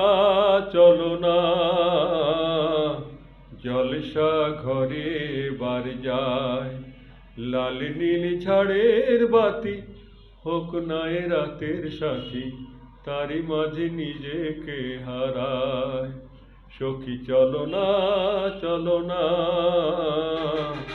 জলসা ঘরে এবার যায়। ঠিক এরকম আর কি, যারা গায় তারা ভালো গাইতে পারে। মনে করেন সৈয়দ আব্দুল হাদী, তো আসি বন্ধুরা, এই শিশুরা আত্মীয় বাড়ি, অচেনা পরিবেশ, বাস, ট্রেন কোথাও নিয়ে ঘুরতে যাচ্ছেন, আপনার কোল থেকে, ট্রেনে আছেন, আপনার কোল থেকে ছুটে ওই কোলে একটা বাচ্চা আছে, আর এক সিটে একটা বাচ্চা আছে, তার কাছে যে ক্ষণিকের মধ্যে বন্ধুত্ব জন্মে দেবে। এই তোমার নাম কি, তুমি কোথায় যাচ্ছ, ও কে হয় তোমার। দেখা যাবে যে আপনার কোলে উঠে বসবে, আঙ্কেল বসি আপনার কোলে, আপনার নাম কি, আপনি কোথায় যাচ্ছেন, আপনার সাথে কে আছে। মানে ছোট হোক বড় হোক, মানে বয়স বুঝে সে খাতির জমিয়ে ফেলবে, নিমিষে বন্ধুত্ব জমিয়ে ফেলবে। এক কথায় এরা খুব ভালো বন্ধু, খুব মিশুক, যে কারণে দেখা যাবে যে ওই বাচ্চাটি আপনার কোলে এসে গেছে, আপনি মুচকি মুচকি হাসছেন, ওর মা হাসছে, কয় ভাই কিছু মনে করে না, ওর বাচ্চাটা নেই, এরকম ও সহজে সবার কোলে চলে যায়। এরা এইরকম। আপনি বাচ্চাটাকে চিনবেন কীভাবে, আপনার চেম্বারে এসে আপনার সাথে খাতির জন্মে দেবেন। ডাক্তারকে রোগীরা ভয় পাওয়ার কথা, ও এসে আপনার স্টেথোস্কোপটা ধরবে, আপনার বিপিটা ধরবে, আপনার কলমটা নেবে, আপনার এটা নেবে, আপনার বলবে আপনার চেয়ারে একটু বসি, মানে নানানভাবে আপনার সাথে খাতির জমানোর চেষ্টা করবে। ওর হাসি খুশি, ওর চেহারা, ওর অ্যাপিয়ারেন্স, ওর সব কিছু বলে দেবে ফসফরাস। তো একদণ্ড কোথাও তারা স্থির থাকতে পারে না, একবার উঠবে, একবার বসবে, একবার চেয়ার থেকে নামবে, মানে কিছুক্ষণ ওর দিকে তাকিয়ে থাকলে আপনি বুঝবেন হ্যাঁ পেয়ে গেছি ফসফরাস। এদিক চাইবে ওদিক চাইবে, আর এরা খুব আদর স্নেহ পছন্দ করে। যদি একটু আদর কম হয়, আদর না করে, দেখা যাচ্ছে ওকে রেখে আপনি আরেকজনকে কোলে নিয়েছেন, তাহলে কান্না করে দিবে, মনটা বেজার হয়ে যাবে। যদি আদর করেন তবে চুপ হয়ে যাবে। যে কোনো বিষয়ে যদি আপনি বুঝান তাহলে সহজেই বুঝে, যে কোনো পরিবেশে এদেরকে খাপ খাওয়াতে দিবেন, কোনো ব্যাপারই না। নতুন বউ বাড়ি এসে শ্বশুর শাশুড়ি দেবর ভাসুর ননদ সবার মন জয় করে ফেলবেন, সেজন্য ওই বাড়ির একচ্ছত্র অধিপতি হয়ে যাবে অল্প দিনের মধ্যে। শাশুড়ি বলবে 5টা বউ আগে এসছিল, আমি শান্তি পাই না, মেয়েটাকে এই না আমার কি শান্তি। অন্য বউরা তখন জোট পাকাবে, কালকে এসে কালকে যেন দখল করে বেছে, দেখবো কদিন পরে, না কদিন পরে দেখার কিছু না। ফসফরাস যদি সে হয়, সে সারা জীবন ওইরকমই থাকে। এরা খুবই মিশুক, মানে শ্বশুর বাড়িকে কীভাবে জয় করতে হবে, বাপের বাড়িকে কীভাবে জয় করতে হবে, অফিসকে কীভাবে জয় করতে হবে। এক কথায় সে যদি মানে কোনো ওষুধ কোম্পানির চাকরি করে, ওর চেয়ে বেশি সেল কেউ দিতে পারবে না, কারণ ও এমনভাবে দোকানদারকে মোহিত করে।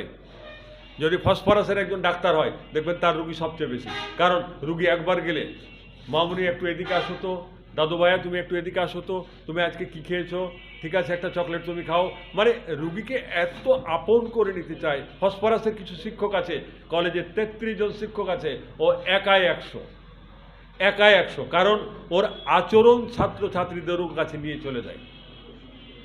এমনটাই কিন্তু প্রত্যেক মানুষের হওয়া উচিত। আমি যদিও ফসফরাস নই, যদিও দুষ্টামিকেরা অনেকে আমাকে ফসফরাস বলে, আমার কলেজে আমরা 37 জন টিচার, নিয়মিত টিচার। আমার কলেজে যদি 500 জন স্টুডেন্ট থাকে, একাই 450 আমার ভক্ত। কারণ একটাই, আমি সবার সাথে খুব দারুণভাবে মিশতে চাই, কারণ আমি তো চলে যাব কালকে, কি রেখে গেলাম, ভালোবাসা, বন্ধুত্ব, এটাই আর কিছু নয়। তো আমার কথা হলো যে ফসফরাসকে আমি চিনব কিভাবে। এরা হচ্ছে খুব আন্তরিক, মানুষের উপকারে এরা সারাক্ষণ নিজেকে ব্যস্ত রাখে।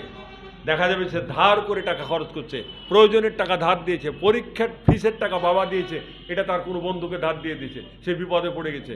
এক কথায় সে তার নির্দিষ্ট বাজেট দিয়ে চলতে পারে না, বেতন পায় 20,000, এত খরচ করে, মেহমান এলে এত খাওয়ায়, বন্ধুবান্ধবদের পিছনে এত খরচ করে, শাশুড়ির জন্য শাড়ি, শ্বশুরের জন্য পাঞ্জাবি, বাবার জন্য গিফট, মায়ের জন্য অমুক, মাসের শেষে চলতে পারে না, বউ রাগ করে, তুমি সব যে মানুষের পিছনে খরচ করে দাও, তোমার ভবিষ্যৎ কি, তোমার ছেলে মেয়েদের ভবিষ্যৎ কি। এক কথায় এরা যেমন মনের দিক দিয়ে খোলা, হাতটাও খোলা। আপনারা কবি নজরুলের একটা শুনছেন না গান, মনে আছেন আপনাদের গজাল, দে জাকাত তোরা দে রে জাকাত, দিল খুলবে পরে তোর আগে খুলু খাত, দে জাকাত তোরা দে রে জাকাত। তো কোনো মানুষ যদি জাকাত দেওয়া শুরু করে, তাহলে তার কি হবে, দিলটা পরে খুলে যাবে, আগে হাতটা খুলতে বলছে। তো ঘটনা হচ্ছে যে এদের দিল এবং হাত দুটাই খোলা। কবি নজরুলের কথা বোধহয় মাইনে চলে, তাই তো, ফসফরাসের মানুষেরা। তো যাই হোক, এরা খুব বেশি উত্তেজনা প্রবণ, যে কারণে সামান্যতে তারা রেগে যায়, সামান্য ব্যাপারে তাদের মন খুব বিষণ্ণ হয়ে যায়, রাগের পরে তারা একবার নিস্তেজ হয়ে বিছানায় শুয়ে পড়ে, শরীরে মনে হয় যেন কোনো শক্তি থাকে না, এরকম।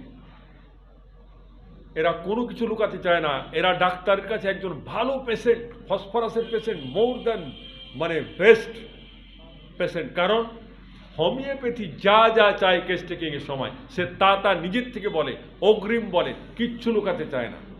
আমি ফসফরাসের অনেক পেশেন্ট পেয়েছি। ফসফরাসের পেশেন্টেরা কিন্তু বিশ্বপ্রেমিক, এদের কিন্তু একাধিক প্রেম থাকে, বিয়ের আগেও থাকতে পারে, পরেও থাকতে পারে। এরা এরা এরা খুব ওই যে আচরণ সুন্দর, চেহারা সুন্দর, যে কেউ প্রেমে পড়ে যায়। আর সে নিজে যেহেতু ওইরকম, সেও থামতে পারে না। এরকম একটা গল্প মনে পড়ে যাচ্ছে আমার সাথে, এটা গল্প মনে পড়ে যায়, ওই যে আবেগ, গল্প মনে পড়ে যাচ্ছে। চাচা তার ভাতিজাকে বকছে, এই তুই এদিকাই গিয়েছে, কই তার খালা এত বেয়াদব কেন? কয় গিয়েছে, তোর খালার জন্য আমরা মুখ দেখাতে পারি। গিয়েছে চাচা, বলেন না। কয় তোর খালাকে আজকে দেখে অমুকের সাথে পার্কে, কালকে দেখে অমুকের সাথে সিনেমা হলে, পরশু দিন দেখে অমুকের সাথে ফুচকা খাইছে। কয় চাচা খোদার কসম আমার খালা খারাপ না, আমার খালা ভালো, লোকে ছাড়ে না। তো ঘটনা হলো ফসফরাস এরকম স্যার, ওদেরকে কেউ ছাড়ে না। জি স্যার। ও আচ্ছা আচ্ছা স্যার, আমি মঞ্চে উঠলে আমার তো আলোচনা সকাল 9টা থেকে দেখা যায় বিকাল 4টা চলে, মধ্যখানে বিরতি। আমি খুব মজার মানুষ স্যার, মানে আমার টার্গেট থাকে একটা ওষুধ মাথার মধ্যে যেন ঢুকবে আর বাড়াবে না। সেই জন্য আমি প্রেজেন্টেশনটা দিয়েতে আমার এই ফসফরাসের এই সমস্ত চিত্র, আমি যত লক্ষণ বলছি সব কিন্তু আমার কালার ছবি করা আছে। প্রজেক্টরটা নিয়ে আসতে চাইছিলাম, কিন্তু রাত্রে মনে করলাম যাব আর নিয়ে আসবো, ঝামেলা, ভারী জিনিস, সমস্যা হয়। তো যাই হোক, এরা নজরে পড়ার মতো আকর্ষণীয় ব্যক্তিত্ব, অহংকারী নয়, কথাবার্তা খুব চৌকস। এরা দারুণ বিচারক হয়, বিচারে গেলে এদেরকে ঠকাতে পারবেন না, এদের সাথে তর্কে হারানো কঠিন। এরা খুব চৌকস, এদের মধ্যে খুব সৌজন্যতা বোধ আছে। আপনাকে চেয়ারটা ছেড়ে দেবে, আপনাকে সম্মান করবে, আপনি কষ্ট পাচ্ছেন কিনা সেদিকে সে খেয়াল রাখবে। এরা মানিয়ে চলতে পারে, এরা কারো অতীত ঘাঁটাঘাঁটি পছন্দ করে না। বউ শ্বশুর বাড়ি আসলে যেন নিজেকে বিলিয়ে দিতে চায়। এরা সঞ্চয় নয়, টাকা সঞ্চয় করতে পারে না, এদের আয়ের চেয়ে ব্যয় বেশি করে ফেলে। এরা অতীতে কী ছিল, রাজারা বাদশাহ ধনী, এগুলো সব মাথায় রাখে না। ফুটপাতে বসে খেতে দেবেন, খেয়ে ফেলবে, অসুবিধা নাই। আমি বড় লোকের ছেলে ছিলাম, এখন করে না, এগুলো অনেকে আছে অতীত নিয়ে খুব গর্ব করে, এই ব্যাপার না। এরা দুর্বল চরিত্রের ব্যক্তিত্ব বলা যেতে পারে, সহজে তাদেরকে বসে আনা যায়। ফসফরাসের মন যেমন ভীরু, ঠিক তেমনি যেন খুব রাগও আছে। এদের মাথা এবং সমস্ত শরীর যদি হাত বুলিয়ে দেন তাহলে এরা খুব সুখ অনুভব করে, খুব মজা লাগে এদের। যারা খোলামেলা নয় তাদের সাথে এরা বন্ধুত্ব করে না, মিশতে চায় না। ও গোড়া শালা বেটা, শালার সাথে মিশবো না, ও কথা বলে না, ওরা আমার পছন্দ না। এ দোস্ত তুই আইতো, তো কে ওরে ডাকি, কয় না না না, ও খুব সামাজিক না, ও ভালো লাগে না, ওর বাদ দে। মানে এক কথায় গোড়া মানুষদের তারা পছন্দ করে না।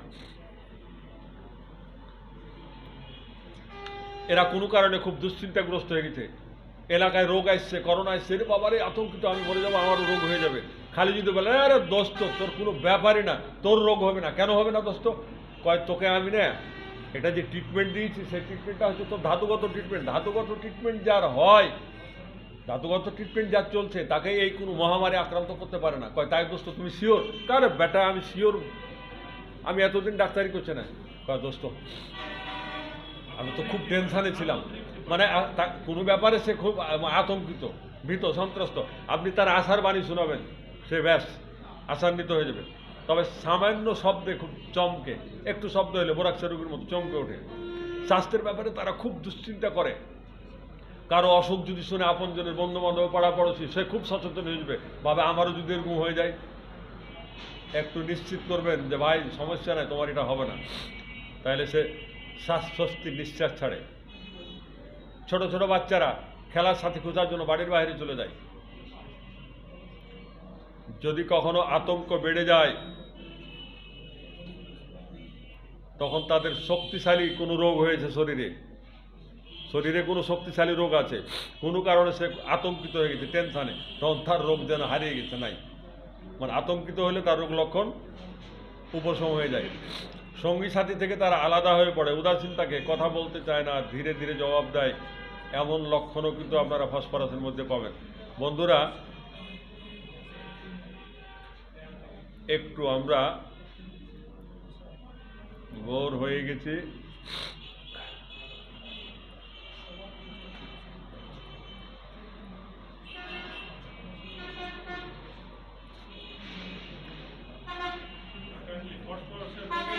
একটা জিনিস খেয়াল করবেন, এখন নানা পণ্ডিত, নানা মনীষী, নানা লেখন, নানান কথা বলে আমাদের বিভ্রান্ত করছে। হ্যানিম্যান স্যার যা বলেছেন, কেন্ট স্যার যা বলেছেন, আমার হোমিওপ্যাথির মনীষীরা যা বলেছেন, আমরা তাই মানবো। তা যদি না মানি তাহলে আমাদের কি হতে পারে? একটা ছোট্ট গল্প শোনাবো।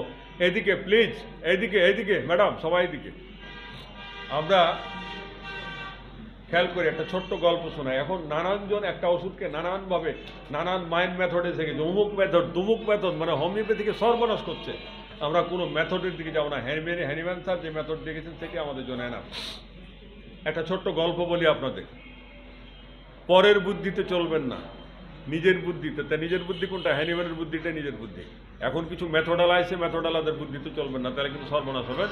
এই সর্বনাশের একটা গল্প আপনাদের আমি শোনাতে চাই। গল্পটা হচ্ছে এরকম যে, কথাই বলে না, বউর বুদ্ধিতে চলিও না, চললে কিন্তু বিপদ ঘটবে। তো বউর বুদ্ধিতে চলিও না, গল্পটা কিরকম? গল্পটা হচ্ছে এরকম, এইখানে মনে করেন রাজামশাইয়ের বাড়ি, তো পাশেই গ্রামে এক জেলে আছে, মাছ শিকার করে। তার একদিন শখ হয়েছে, জীবনে অনেক মাছ ধরলাম, অনেক বিক্রি করলাম, কিন্তু আমি তো ধনী হতে পারিনি, গরিবই রয়ে গেছে। তা আমি জীবনে একদিন একটা বড় মাছ পেলে রাজামশাইকে খাওয়াবো, যা হয়। তা একদিন একটা বড় মাছ পেয়েছে, মাছটা নিয়ে এসে রাজ দরবারে গেছে, রাজাকে দিবে নিজের হাতে। গেটে দারোয়ান ঢুকতে দেয় না, পরে রাজার কাছে খবর গেছে, রাজা বলছে ওকে আসতে বলো। তো ভিতরে গেছে, রাজা বলছে কি খবর? বলছে যে হুজুর, আমি তো গরিব মানুষ, মাছ মেরে খাই, আমার একটা শখ হয়েছে যে আপনাকে বড় মাছটা খাওয়াতে চাই, তাই আপনার জন্য উপহার এনেছি। রাজা চিন্তা করছে, গরিব মানুষ মাছটা বিক্রি করলে সে তো বেশ কিছু টাকা পেত, তো টাকার লোভ না করে আমাকে এত ভালোবাসে, মাছ গিফট করতে এসছে, তা আমার তো ধন সম্পদের অভাব নাই। তার অর্থমন্ত্রীকে বলছে যে এই তার রাজকোষ থেকে 500 টাকার কয়েন একটা পোটলা দিয়ে দাও, এই 5 টাকার কয়েন, 5 টাকার কয়েন এক পোটলা দিয়ে দাও, 500 টাকা দিয়ে দাও। 500 টাকার একটা পোটলা তারে দিয়ে দিয়েছে। পোটলা নিয়ে সে যখন চলে গেছে গেটের বাইরে, তখন রানীর খুব রাগ হয়েছে। রানী বলছে, একটা মাছের দাম কয় পয়সা? বহু আগের ঘটনা তো, তুমি ওরা 500 টাকা দিলা কি জন্য? তোমার মতন বোকা রাজা দিয়ে দেশ চলে, টাকা ফেরত নাও। রাজা বলছে, আমি রাজা মানুষ, টাকা দিয়ে দিয়েছি গিফট, তার থেকে কীভাবে ফেরত নেবো?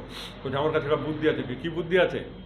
বলছে বুদ্ধিটা হচ্ছে, ওরে ডাকো, ডেকে বলো যে শোন, তোর মাছটা কি পুরুষ? যদি বলে পুরুষ, তাহলে বলবে যে আমার রানী পুরুষ মাছ খায় না, মহিলা মাছ খায়। যদি বলে মাছটা মহিলা, তাহলে বলবে যে আমার রানী মহিলা মাছ খায় না, পুরুষ মাছ খায়। তাহলে যখন নেগেটিভ হয়ে গেল, উল্টাটা চলবে না মাছ, তাহলে মাছ ফেরত, টাকা ফেরত। কয় বুদ্ধি মন্দ না, তোরা ডাকাইছে গেটের বাইরে থেকে। ও গেটের বাইরের থেকে আসছে, রাজামশাই আমাকে ডাকছেন। কয় হ্যাঁ, কি হয়েছে? কয় তোর মাছটা পুরুষ না মহিলা? জেলে লেখাপড়া জানে না, কিন্তু ফসফরাসের মতন বুদ্ধি রাখে, চিন্তা করছে। তখন তো রাজা জিজ্ঞেস করেন, এখন জিজ্ঞেস করছে, নিশ্চয় কোনো প্যাচ লেগেছে। এখন আমি পুরুষ কইলেও ভেজাল লাগবে, মহিলা কইলেও ভেজাল লাগবে। কয় হুজুর গোস্তাফি মাফ করবেন, আমার মাছটা পুরুষও না মহিলাও না, হিজিড়া। রাজা কইছে, এই শালার বেটার বুদ্ধি কত রে, পুরুষ কইলেও ফেরত দেবো, মহিলা কইলেও ফেরত দেবো, বুদ্ধি করে কয় মাছটা হিজিড়া, এত বুদ্ধি আছে। তো বুদ্ধির জন্য রাজা কয় রাজকোষ থেকে আরও 500 দিয়ে দাও। 1000 হয়েছে।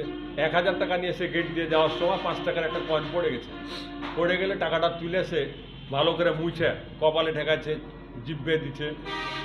তখন রানী কইছে, দেখছো কত ছোট লোকের বাচ্চা, 5টা টাকা পড়ে গেছে, কেউ কুড়াবে, আর 3 পয়সার মাছ 1000 টাকা দিয়েছো, তার সহ্য হয় না 5 টাকা কুড়িয়ে চাটে, আর টাকা ফেরত নেই, ছোট লোককে টাকা দেওয়ার দরকার নাই। তো পরে গেট থেকে তারা ফেরত নিয়ে এসে বলছে, তুমি এরকম ছোট লোক, 5টা টাকা পড়ে গেছে, গরিব মানুষে কুড়িয়ে নিত, তুমি এ টাকা চাটো, কুড়াও, মুছো। কয় রাজামশাই বেয়াদবি মাফ করবেন, আমি এত ছোট লোক না, আমি গরিব হতে পারি, টাকাটা পড়ে গেছে এজন্য আমি কুড়িয়ে চাচ্ছি, বিষয়টা এরম না। এই টাকার এক পিঠা আমার রানিমার ছবি, এক পিঠা আপনার ছবি, পড়ে থাকলে কেউ যদি মারায় আমার রানিমার আপনার বেইজ্জতি হবে, এই জন্য আমি অনুশোচনায় ভুগছি, তাই আমি চুমা খাচ্ছি, সম্মান জানাচ্ছি ভালোবাসা থেকে, আমি ছোট লোক এই জন্য নয়। রাজা কইছে আমার রানীর প্রতি এত ভালোবাসা, আর আমি তাকে ডেকে টাকা ফেরত না চিন্তা করছি, আরও 500 দে। তো হয়েছে 1,500। এখন রানী চিন্তা করছে যে গাধারে যতবারই বুদ্ধি দেবো তয় 500 দেবে, আর বুদ্ধি না দেয়, রানী রাগ করে বাড়ির মধ্যে চলে গেছে। এখন এই বেটা 1,500 নিয়ে গেছে। এখন রাজা মন্ত্রীকে কইছে, মন্ত্রী পরিষদকে, আর যা করিও বউর বুদ্ধিতে চলিও না, নাহলে কিন্তু 500 1,500 হয়ে যাবে। তো ঘটনা হয়েছে স্যার, আপনারা যাই করেন এই মেথড আলাদের বুদ্ধিতে চললেন না, তাহলে কিন্তু সর্বনাশ হবে। আপনারা চলবেন হ্যানিম্যান স্যারের বুদ্ধিতে। আমি কথাটাকে বুঝাইতে পেরেছি? আর অনেক সময় ওরা প্র্যাকটিক্যাল দেখায়, প্র্যাকটিক্যাল সব সময় চলে না স্যার। অনেক সময় থিওরিক্যালে থাকতে হয়, অনেক সময় প্র্যাকটিক্যালে যেতে হয়। তো প্র্যাকটিক্যাল আর থিওরিক্যালের গল্প একটা বলে আমি আবার আলোচনায় আসতে চাই স্যার। প্র্যাকটিক্যাল আর থিওরিক্যালের গল্পটা হচ্ছে এরকম যে দুজন ইউনিভার্সিটিতে ভর্তি হয়েছে, নতুন বন্ধুত্ব। তো ছেলেটা মেয়েটাকে বলছে তোমার বাড়ি কোথায়, কয় মাদারীপুর। তোমার বাড়ি কোথায়, অমুকপুর। পরিচয় হয়েছে, পরে এখন বলছে সবই তো জিজ্ঞেস করলাম, তোমার নাম তো জিজ্ঞেস করা হয়নি। তো মেয়েটা বলছে তুমি কি আমার নাম শুনতে চাও না দেখতে চাও? তো বলছে কেউ দেখতে পাইলে কি শুনতে চায়, দেখাও। তো মেয়েটা তার পাঁচ দিকে এরকম করে পাটা দেখিয়ে বলছে এই যে দেখছো, মানে পায়ে নূপুর পরে আছে মেয়েটা। তো মেয়েটার নাম হলো নূপুর। তো পা দেখিয়ে বলছে এই যে এটা আমার নাম, মানে নূপুর। তো এখন ছেলেটা তো খুশি হয়েছে। এখন ছেলেটাকে বলছে আমার নাম তো দেখলে, তোমার নামটা দেখাও, তোমার নামটা। তো বলছে আমার নাম কি তুমি দেখবা না শুনবা? তো বলছে দেখতে পাইলে কেউ শুনে? তো বলছে দেখবা সত্যি তো? কয় হ্যাঁ। কয় ঠিক আছে, একটু কাছে আসো। কাছে এলে পরে দুষ্টু তো নিমিষের মধ্যে গালে একটা চুমা দিয়ে দিয়েছে, মানে আদর করে দিয়েছে। তো মহিলা রাগ হয়ে একটা কইসা থাপ্পড় দিয়েছে, বেয়াদব তুই আমার গালে আদর করলি, চুমা দিলি কে? কয় তুমি না বললে যে দেখবা শুনবা না। তো কয় আমি দেখবো বলেছি আমার গালে চুমা খালি কে? কয় আমার নাম তো আদর, আমি তোমার আদর করে দেখাইছি। তো অনেক সময় নূপুর দেখানো যায় কিন্তু আদর দেখানো যায় না, আদর দেখানোর জন্য কিন্তু থাপ্পড় খাচ্ছে। অনেক সময় আপনারা এই প্র্যাকটিক্যাল দেখতে যায়, দেখা রুগী বিপদে পড়ে, রুগী যেন বিপদে না পড়ে, এটা মাথায় রাখতে হবে। তো আসি বন্ধুরা আলোচনায়।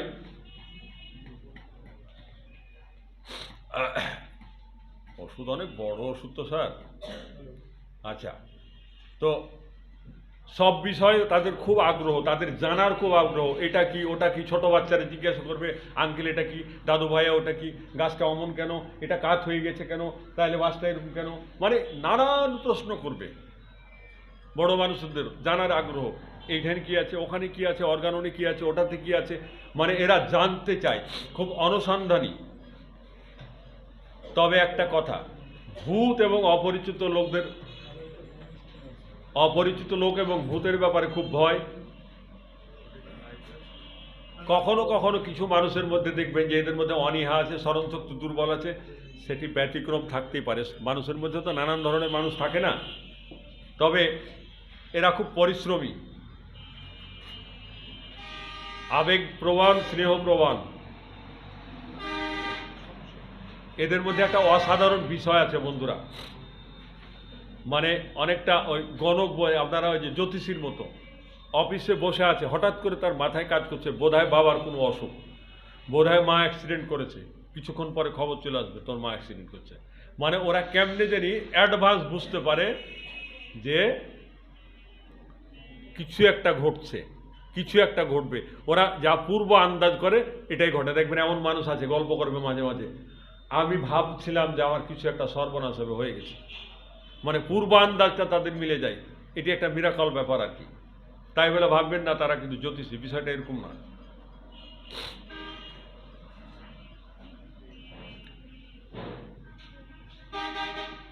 ঘরে ঢুকে মনে করেন বাড়ির বাইরে ছিল, ঘরে ঢুকে এসে আন্দাজ করছে কিছু একটা হয়েছে, সত্যি সত্যি আলাপ করে দেখছে বাড়িতে কিছু একটা হয়েছে। মানে তারা আন্দাজ ক্ষমতাটা, পূর্ব অনুমান ক্ষমতাটা অসাধারণ। একটা কথা বন্ধুরা, সহানুভূতি কিন্তু কস্টিকামেও আছে, নাইট্রিক অ্যাসিডে আছে। নাইট্রিক অ্যাসিড হলো দলের লোকদের প্রতি সহানুভূতি দেখাবে, শত্রুকে একেবারে নিঃশেষ করে দিতে চাইবে। কীরকম? নাইট্রিক অ্যাসিড যদি কারো উপর একবার রাগ হয়, ওকে জিন্দেগিতে ক্ষমা করতে চায় না, মরে গেলেও না, তোরে ক্ষমা করবই না। তো নাইট্রিক অ্যাসিডের একটা গল্প আছে স্যার। হোমিওপ্যাথি ওষুধ কিন্তু মানসিক লক্ষণের উপর অসাধারণ কাজ করে। কীরকম? নাইট্রিক অ্যাসিড কারো উপর রাগ হলে তাকে ক্ষমা করে না। তো এক লোকের মেয়ে একজনের হাত ধরে পালিয়ে গেছে। এখন বাবাই ভীষণ মেজাজি, নাইট্রিক অ্যাসিডের পেশেন্ট, মেয়েকে মেনে নেবে না, মামলা করেছে, ধরে এনে জেলখানায় দেবে ছেলেকে। এখন মেয়ে হোমিওপ্যাথি ডাক্তারের কাছে মাথা ব্যথা চিকিৎসার জন্য গেছে। ডাক্তার ওষুধ দিয়েছে, মাথা ব্যথা সেরেছে। এখন ডাক্তার বলছে যে মামুনি তুমি তো মাথা ব্যথা সেরেছে তো, কয় তুমি তো এখন নিশ্চিত? কয় না ডাক্তারবাবু আমি নিশ্চিত না। কেন? আমি এই ঘটনা, আমি পালিয়ে বিয়ে করেছি, আমার বাবা মেজাজি মানুষ, মরে গেলেও তো ক্ষমা করবে না, মামলা করেছে, আমাকে তো অ্যারেস্ট করে কখন নিয়ে যায় আমার স্বামীকে, আমি তো আলগা হয়ে যাব। কয় তাই? কয় তোমার বাবার রাগ কমাতে হবে? কয় রাগ আমার বাবার জীবনে কেউ কমাইতে পারবে না, কবরে যাওয়ার আগে। কয় যদি কমানো যায় কোনো ব্যবস্থা আছে? কয় হ্যাঁ আছে। 2 ডোজ ওষুধ খাওয়াতে পারবা? পারবো। কীভাবে? আমার ফুফুর আর ফুফুর সাথে গোপনে যোগাযোগ আছে। নাইট্রিক অ্যাসিড উচ্চ শক্তি 2 ডোজ পাঠিয়ে দেওয়া হয়েছে। তার বাবা তার মামলা তুলে নিয়েছে, জামাই মেয়েকে মেনে নিয়েছে। নাইট্রিক অ্যাসিড হচ্ছে এরকম। তাই বলে আবার যারা বিয়ে করেননি ব্যাচেলার, তারা চিন্তা করেন না পালিয়ে বিয়ে করবো আর বাপের নাইট্রিক অ্যাসিড খাওয়াবো, এ কাম করেন না, খবরদার। বুঝা গেছে? দরকার হলে আগে নাইট্রিক অ্যাসিড খাওয়ান, ম্যানেজ করে বিয়ে করেন, কিন্তু পালিয়ে পরে নাইট্রিক অ্যাসিড খাওয়ান না। আর কই না সাবধান কইছে তাই ধরে বেড়াবে যে খারাপ বুদ্ধি দেয়। ঘটনা হচ্ছে যে মানুষের মানসিক যে সমস্যাগুলো সেটি হোমিওপ্যাথি দূর করতে পারে, তাই একটা উদাহরণ দিলাম। এইটি কোথায়, এই লক্ষণটি কোথায় পাবেন? শিশুদের উপর লেখা একটা বই আছে ডাক্তার আব্দুল গনি, সেখানে তথ্যটা আছে। আসি বন্ধুরা, নাইট্রিক অ্যাসিডের তাহলে শর্ত থাকে যে দলের লোক, অনুগত লোক, যাকে সে পছন্দ করে তাকে সহানুভূতি দেখায়। কস্টিকামের লোকেরা আপনজনকে সহানুভূতি দেখায়, অন্যদেরও দেখায়, কিন্তু ফসফরাস আপন পর নয়, সবার প্রতি। তাই ফসফরাসকে বলা হয় নিঃস্বার্থ, আর অন্য অন্য ওষুধদের বলা হয় কিছুটা হলে স্বার্থ আছে। এখন আসি বন্ধুরা, যে ফসফরাস রোগীরা এত ভীতু হয় কেন? এদের মধ্যে এত দুশ্চিন্তা ভবিষ্যৎ নিয়ে কেন? যখন কোনো মানুষের দৈহিক রোগ লক্ষণ চাপা পড়ে যায়, তখন মানুষদের মধ্যে ভয় দুশ্চিন্তা বেড়ে যায়। এটা মাথায় রাখবেন, এটি সবার বেলায় কিন্তু কার্যকারী। সামান্য কথায় অনেক সময় বিরক্ত হয়, আবার সামান্য কথায় রেগেও যায়। খামখেয়ালি টাইপের অনেক সময় উত্তেজনা প্রবণ হয়। এদের মধ্যে কখনো কখনো কিছু কাল্পনিক ধারণাও কাজ করে। এরা তেলাপোকা দেখে ভীষণ ভয় পায়, বাপরে মারে করে চিৎকার করবে, বাপরে মারে করে চিৎকার করে। একটা গল্প বলি স্যার আপনাদের। বলছে বাড়ির বিড়ালটি কুকুর দেখে ডরায়, কুকুর ডরায় বাড়ির বৌমাকে দেখে, আর বৌমা ডরায়, আরো একটু আগে যায়, তেলাপোকা ডরায় বিড়ালকে দেখে, বিড়াল ডরায় কুকুরকে দেখে, কুকুর ডরায় বাড়ির মালিককে দেখে, মানে ম্যাডামকে দেখে ধরলেন, বা পুরুষটিকে দেখে, আর বাড়ির মালিক ডরায় তেলাপোকা দেখে। তাহলে সবচেয়ে মাস্তানকে? তেলাপোকা। বোঝা গেছে? তো এখন তেলাপোকা দেখে ভীষণ ভয় পায়, আর যখন বিদ্যুৎ চমকায় আর ভীষণ ঝড়, তখন এরা ভীষণ ভয় পায়। ফার্স্ট গ্রেডের লক্ষণ। এই লক্ষণটি borax, Bryonia, cannabis, কলোসিন, lycopodium, নেট্টামিউর, নেট্টামকার, nitric acid, রডোরেডিয়ন, sepia এবং স্ট্যাফিসেগ্রিয়াতেও আছে, তবে সেগুলো সেকেন্ড গ্রেড। ঝড়ের সময় ভয়, এটা সাইলিসিয়া ফার্স্ট গ্রেড, কিন্তু ক্যামোমিলা, ডিসেন্ট্রি কম্পাউন্ড, রডোরেন্ডন এবং টেরেন্টুলা হচ্ছে সেকেন্ড গ্রেড। মৃত্যুর ভয়, যে কোনো ধরনের ভয়, পোকামাকড়ের ভয়ও কিন্তু ফসফরাস আছে। বন্ধুরা, ওষুধ নির্বাচনের ক্ষেত্রে সবচেয়ে কোন লক্ষণের গুরুত্ব বেশি বলতে পারেন? লক্ষণগুলোকে আমরা মূল্যায়ন করব কিভাবে? মানসিক লক্ষণ। যদি অদ্ভুত লক্ষণ বলি, খেয়াল করবেন আমাদের পার্টিকুলার লক্ষণ। মনে করেন আমার কানে বা দাঁতে ব্যথা, এটাকে আমরা কি বলছি, এটা পার্টিকুলার জায়গায় ব্যথা, পার্টিকুলার লক্ষণ, এটির গুরুত্ব আছে।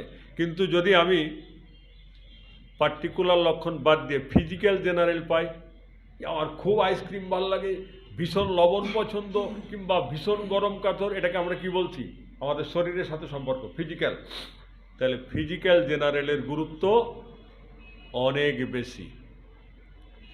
আবার ফিজিক্যালের মধ্যে যখন আমাদের কি পাচ্ছি, ইচ্ছাটা, এটার গুরুত্ব আরও বেশি। ফিজিক্যাল একটা এমনি আছে কীরকম, যে আমার গরম লাগছে, এটি ফিজিক্যাল জেনারেল। কিন্তু আমার আইসক্রিম ভীষণ পছন্দ, এটি ইচ্ছা, এটাও ফিজিক্যাল, কিন্তু এটি ইচ্ছা, উইল। তাহলে এটির গুরুত্ব এটির চেয়ে বেশি। এখন এর চেয়ে গুরুত্ব বেশি কাকে দেব, মানসিক লক্ষণকে। কিন্তু মানসিক লক্ষণের চেয়ে গুরুত্ব বেশি দেবো কার, অদ্ভুত লক্ষণকে। আবার সেন্সেশন অ্যাজিভ, মানে অনুভূতি, অনুভব হচ্ছে, এটির গুরুত্ব কিন্তু কম নাই। তাহলে আমি দেখা যাচ্ছে 10টা পার্টিকুলার লক্ষণের চেয়ে আমি একটা ফিজিক্যাল জেনারেল, কিংবা সেটি যদি ফিজিক্যাল জেনারেলের মধ্যে ইচ্ছা, যে লবণ ভীষণ পছন্দ, আইসক্রিম ভীষণ পছন্দ, কিংবা গরুর মাংস ভীষণ পছন্দ, এটির গুরুত্ব আরও বেশি। তাহলে আমি এটিকে বাদ দিয়ে ওইটির গুরুত্ব দেবো। আবার যখন আমি এটির চেয়ে মানুষের লক্ষণ পাচ্ছি, সেটির গুরুত্ব দেবো। মানে কখনো এটার চেয়ে ওটাকে গুরুত্ব বেশি দেবো, কখন সবগুলোকে মিলাবো, কখন গুরুত্ব বেশি দেবো। কোন লক্ষণটার গুরুত্ব বেশি, আমরা কেস টেকিং করার পরে কোনটাকে লাল কালি দিয়ে দাগ দিয়ে নিব আর কোনটাকে বাদ রাখবো, সেটা কিন্তু আমরা জানি না। আমি যেহেতু একদিনের অনুষ্ঠানে বেড়াতে এসেছি, এভাবে তো জানানো সম্ভব না। তরুণ যারা বন্ধু, তাদের নিয়ে আমি যদি একবেলার একটা সেমিনার, একবেলার একটা মজা, অনেকগুলো রুগী থাকবে, একটা রুগী আসবে, রুগী সামনে এসে বসবে, আমি কিছু জিজ্ঞাসা না করে কীভাবে বুঝবো এটি কস্টিকাম, এটি থুজা, এটি ফসফরাস, এটি সালফার, আবার কথা বলার পরে কীভাবে বুঝবো। এরপর আমি কেস টেকিং করার পরে কোন লক্ষণটাকে গুরুত্ব তো বেশি, এটির লক্ষণ কেন গুরুত্ব বেশি, তার চেয়ে ওইটির গুরুত্ব বেশি কেন, তার চেয়ে ওইটির গুরুত্ব বেশি কেন, কখনো 10টা লক্ষণের চেয়ে একটা লক্ষণের গুরুত্ব বেশি, 10টায় বাদ দিয়ে দেবো। আমরা তো এরকম করি, 10টা লক্ষণ, এটি একটা, তাহলে 10 মার্কস, এটাই নো। কখনো কখনো 10টা পার্টিকুলার লক্ষণের চেয়ে একটা মানসিক লক্ষণের গুরুত্ব, একটা অদ্ভুত লক্ষণের গুরুত্ব অনেক বেশি। একটা অদ্ভুত লক্ষণ দিয়েও অনেক সময় ওষুধ নির্বাচন করা যায়, অথচ দেখা যাচ্ছে 10টা পার্টিকুলার লক্ষণ দিয়ে ওষুধ নির্বাচন করা যাচ্ছে না। তাহলে বুঝতে হবে কোন লক্ষণের গুরুত্ব সবচেয়ে বেশি। ওকে, আমরা আসি অদ্ভুত লক্ষণগুলো দেখে আসি। আমি একটা বই লিখেছি, ইতিমধ্যে বাজারে পাবলিশড হয়েছে, সে বইটি শেষ হয়ে গেছে, আবারও বইটি লিখছি। বইটির নাম হচ্ছে ওষুধের প্রথম শ্রেণীর লক্ষণ ও মায়াজম। ডাক্তার কেন্টের বই থেকে শুধুমাত্র প্রথম শ্রেণীর লক্ষণগুলো নিয়েছি। প্রত্যেকটা লক্ষণে প্রায় একটা করে ওষুধ আছে, ফার্স্ট গ্রেডের, আর নাই। 2-1টা লক্ষণে 2-4টা মাত্র লক্ষণ আছে, ঠিক আছে। তো একটা লক্ষণ, একটা ওষুধ ফার্স্ট গ্রেডের, এবং লক্ষণটি কোন মায়াজম। পৃথিবীতে এই প্রথম, আমার যতটুকু নলেজে আছে, আমার চোখে পড়ে নাই আর কেউ একটি ফার্স্ট গ্রেডের লক্ষণ, ফার্স্ট গ্রেডের মেডিসিন, সেই সাথে মায়াজম দিয়ে কেউ লিখছে, আমার চোখে পড়ে নাই। বাংলা এবং ইংরেজি আমি দুটো পার্ট আলাদা করে একখানে করেছি। যারা বাংলা বুঝে বাংলা, যারা ইংরেজি বুঝে ইংরেজি, যারা দুটো বুঝে দুটোই, বাংলা ইংরেজি একসাথে করে ছেপেছি। প্রথম শ্রেণীর লক্ষণ ও মায়াজম, এটি খুব শীঘ্র বাজারে আসবে, ফেসবুকে দিব। আমার ফেসবুক আইডিটা আপনারা মাথায় রাখেন, ডক্টর আশরাফুল হক, ডক্টর আশরাফুল হক, ডক্টর আশরাফুল, ASRAFUL, আশরাফুল হক, HAQUE। তো সেখানে তো অদ্ভুত লক্ষণ কী কী আমরা দেখে আসি। তা আমরা সাধারণত বাংলা ইংরেজি যতগুলো বই পাই, কোনো বইতে এক জায়গায় অনেকগুলো অদ্ভুত লক্ষণ দেয়া নাই। কোনো বইতে এক জায়গায় কনস্টিটিউশনের সবগুলো পার্ট দেয়া নাই, ঠিক আছে। আমি এগুলোকে এক জায়গায় দিচ্ছি যাতে আমার তরুণ বন্ধুদের ওষুধ খুঁজে পেতে, ওষুধ নির্বাচন করতে খুব সহজ হয়। কোনো বইয়ে অসংখ্য মানসিক লক্ষণ এক জায়গায় সুন্দর করে সাজিয়ে প্রায় দেয়া নাই বলা যায়। তা আমি সেটা এক জায়গায় করছি। রোগ লক্ষণ এক জায়গায়, মানসিক লক্ষণ এক জায়গায়, অদ্ভুত লক্ষণ এক জায়গায়, অনুভূতি এক জায়গায়, ধাতুগত বৈশিষ্ট্যটা এক জায়গায়, নামের অ্যাব্রিভিয়েশনটা, মানে একেবারে আলাদা আলাদা পার্ট পার্ট করে দিচ্ছি যাতে বন্ধুদেরকে কখনো খুঁজে বেড়াতে না হয়। না, এটা দেরি আছে। এখন যেটা আমি লেকচার দিচ্ছি, এটা আমার ম্যাথমেটিকের একটা অংশ। তা আসেন বন্ধুরা, অদ্ভুত লক্ষণ কি কি আছে এই ওষুধের আমরা দেখে আসি। এদের মধ্যে একটা ভ্রান্ত ধারণা কাজ করে যে শরীরের মধ্যে দিয়ে যেন আগুনের শিখা প্রবাহিত হচ্ছে, এটি ফার্স্ট গ্রেডের একক লক্ষণ, এটি আর কোনো ওষুধে নাই। এরা যদি কোনো কারণে ভয় পায় তাহলে এদের বদহজম শুরু হয়ে যায়, পেট খারাপ হয়। তো রুগী এসে বলবে, ডাক্তার সাহেব আমার মনে হচ্ছে যে আমি ভয় পাওয়ার পরের থেকে আমার হজমে গোলমাল। অদ্ভুত লক্ষণ, কারণ ভয় পেয়ে বদহজম হওয়ার কথা নয়। গরম পানিতে যদি হাত ডুবায়, বিশেষ করে গর্ভবতী মহিলারা, তাহলে তার বমি হয়, বমি বমি ভাব হয়। ঠান্ডা খাবার খেলে পাতলা পায়খানা, বলবে ডাক্তার সাহেব আমার পাতলা পায়খানা হচ্ছে, আমি যদি একটু ঠান্ডা কিছু খাই আমার জানি কী হয়, ঠান্ডা পানি খেলে আমার পাতলা পায়খানা উপশম হয়, আরাম হয়। আবার অনেক সময় বলে কি, ঘরের মধ্যে অন্য লোক প্রবেশ করলে কাশি হয়। এমন পেশেন্ট পাবেন, এটি একটি অদ্ভুত লক্ষণ। আপনি ঘরে বসে আছেন, হঠাৎ করে একটা অন্য লোক ঢুকলো, পরে দেখলে আপনার কাশি হবে, অদ্ভুত লক্ষণ। এরপরে মাসিকের সময় ত্বকে বা চামড়ায় এক ধরনের রক্তস্রাবী ক্ষত হয়, ঘা হয়, সেখান থেকে রক্ত পড়ে, এটি একটি অদ্ভুত লক্ষণ। মাসিক ভালো হলে সেটি আর থাকে না। এগুলো গেল ফার্স্ট গ্রেডের লক্ষণ। সেকেন্ড গ্রেডের কিছু অদ্ভুত লক্ষণ আছে বন্ধুরা। ঝড়ের সময় তাদের মনের মধ্যে ভীষণ কষ্ট, ঝড়ের সময় কষ্ট হওয়ার তো কথা নয়, ভীষণ কষ্ট, এটি সেকেন্ড গ্রেডের অদ্ভুত লক্ষণ। যে কোনো গন্ধ তার নাকে এলে মাথা ঘুরায়, আতরের গন্ধ, ফুলের গন্ধ, দুর্গন্ধ, যে কোনো গন্ধ আইলে তার মাথা ঘুরানো শুরু হলো, অদ্ভুত। খোলা বাতাসে যদি সে খুব দ্রুত হাঁটে তাহলে তার মাথায় মনে হয় রক্ত সঞ্চয় হয়ে গেছে, মানে প্রেসারের রোগীর মতো। গরম বা ঠান্ডা পানিতে হাত যদি ডুবায় বা হাত রাখে তাহলে তার দাঁত ব্যথা শুরু হয়ে যায়, অদ্ভুত লক্ষণ। দুপুর 1টা থেকে 6টা পর্যন্ত খুব পিপাসা, যেই 1টা থেকে 6টা শেষ, পিপাসা আর এত নাই, থাকতে পারে কিন্তু এরকম কন্টিনিউ 1টা থেকে 6টা, 1টা বাজলি পিপাসা প্রচুর, 6টা বাজলি পিপাসা কমে গেল। এরা সকালে যদি হাঁটে, মহিলা মানুষ হয়, নারী সকালবেলা হাঁটলেই তার সাদা স্রাব শুরু হয়ে গেল, দুধের মতো। বন্ধুরা, খোলা বাতাসে যদি হাই তুলে এরকম করে, তাহলে তার হাত সুড়সুড়ি শুরু হয়ে গেল।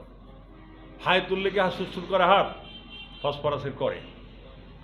এরপরে বন্ধুরা, ভ্রান্ত বিশ্বাস তার মধ্যে, ঘরের কোণা থেকে কি যেন বাইর হলো, কে যেন বের হয়ে আসছে, কিচ্ছু নাই অথচ দেখছে সে।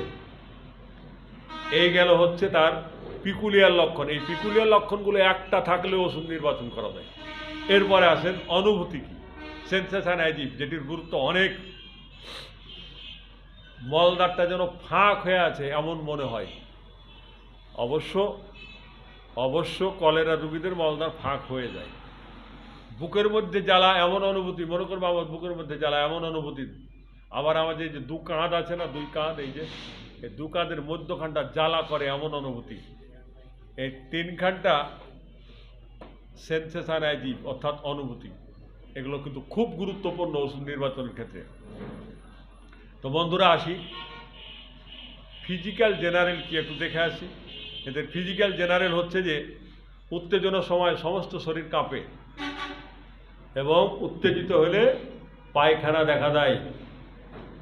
যেমনটা আর্জেন্টাটিকামের রুগী বাড়ির বাইরে তো কোথাও জার্নি করতে গেলে টেনশানে তার ঘন ঘন বাথরুম হয়, ঠিক ফসফরাস রুগীরা যদি কোনো কারণে রাগ হয়, উত্তেজিত হয়, তাহলে তার পায়খানার বেগ আসে এবং তখন তাকে দুর্বল করে ফেলে।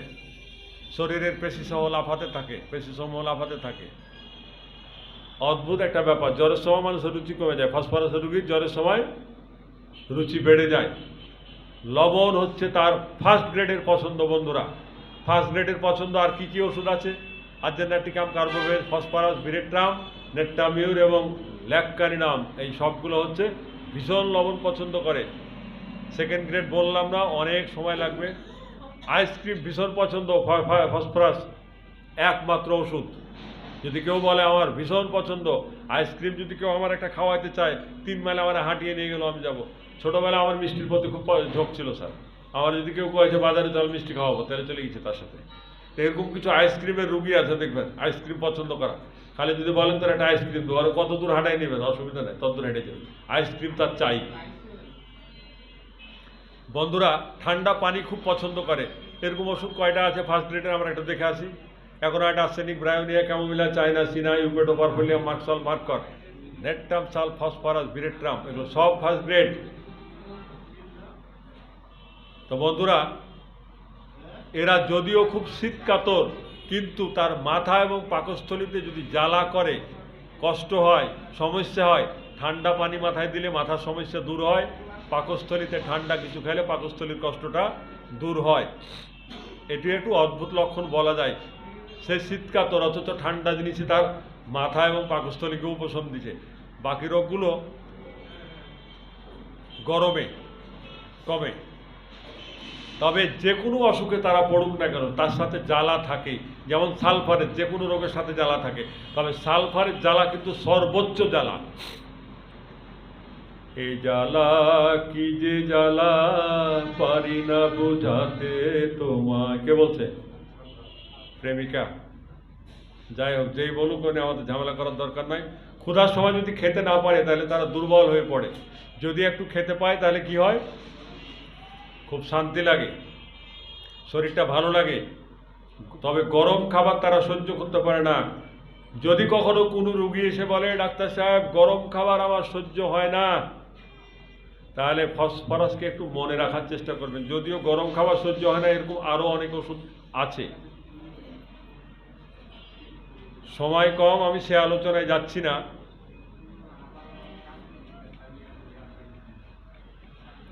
ফসফরাসের একটা বড় গুণ আছে, বড় লক্ষণ আছে। ফসফরাসের রুগীরা গা নেড়ে দিবেন, হাত নেড়ে দিবেন, মাথায় হাত বুলিয়ে দিবেন, খুব সুখ অনুভব করে, খুব শান্তি অনুভব করে। এজন্য যদি ফসফরাস যদি বউ হয়, স্বামী খুব বিরক্ত হয়, একটু দাও না, আমার মাথায় হাত বুলিয়ে দাও না সোনা। যদি স্বামী এরকম হয়, দাও না, রোজ রোজ পারবো না, ছেলেকে দুধ খাওয়াবো, ভাত রান্না করবো, অমুক করবো ধমুক করবো, এটা ব্যবসা পাইলেছো, পারবো না। সোনা তুমি তো জানো একটু হাত বুলিয়ে দিলে আমার ভালো লাগে, মানে ওর মাথায় চুলে গায়ে হাত বুলিয়ে দিলে ও খুব শান্তি পায়, এজন্য খালি ডিস্টার্ব করে।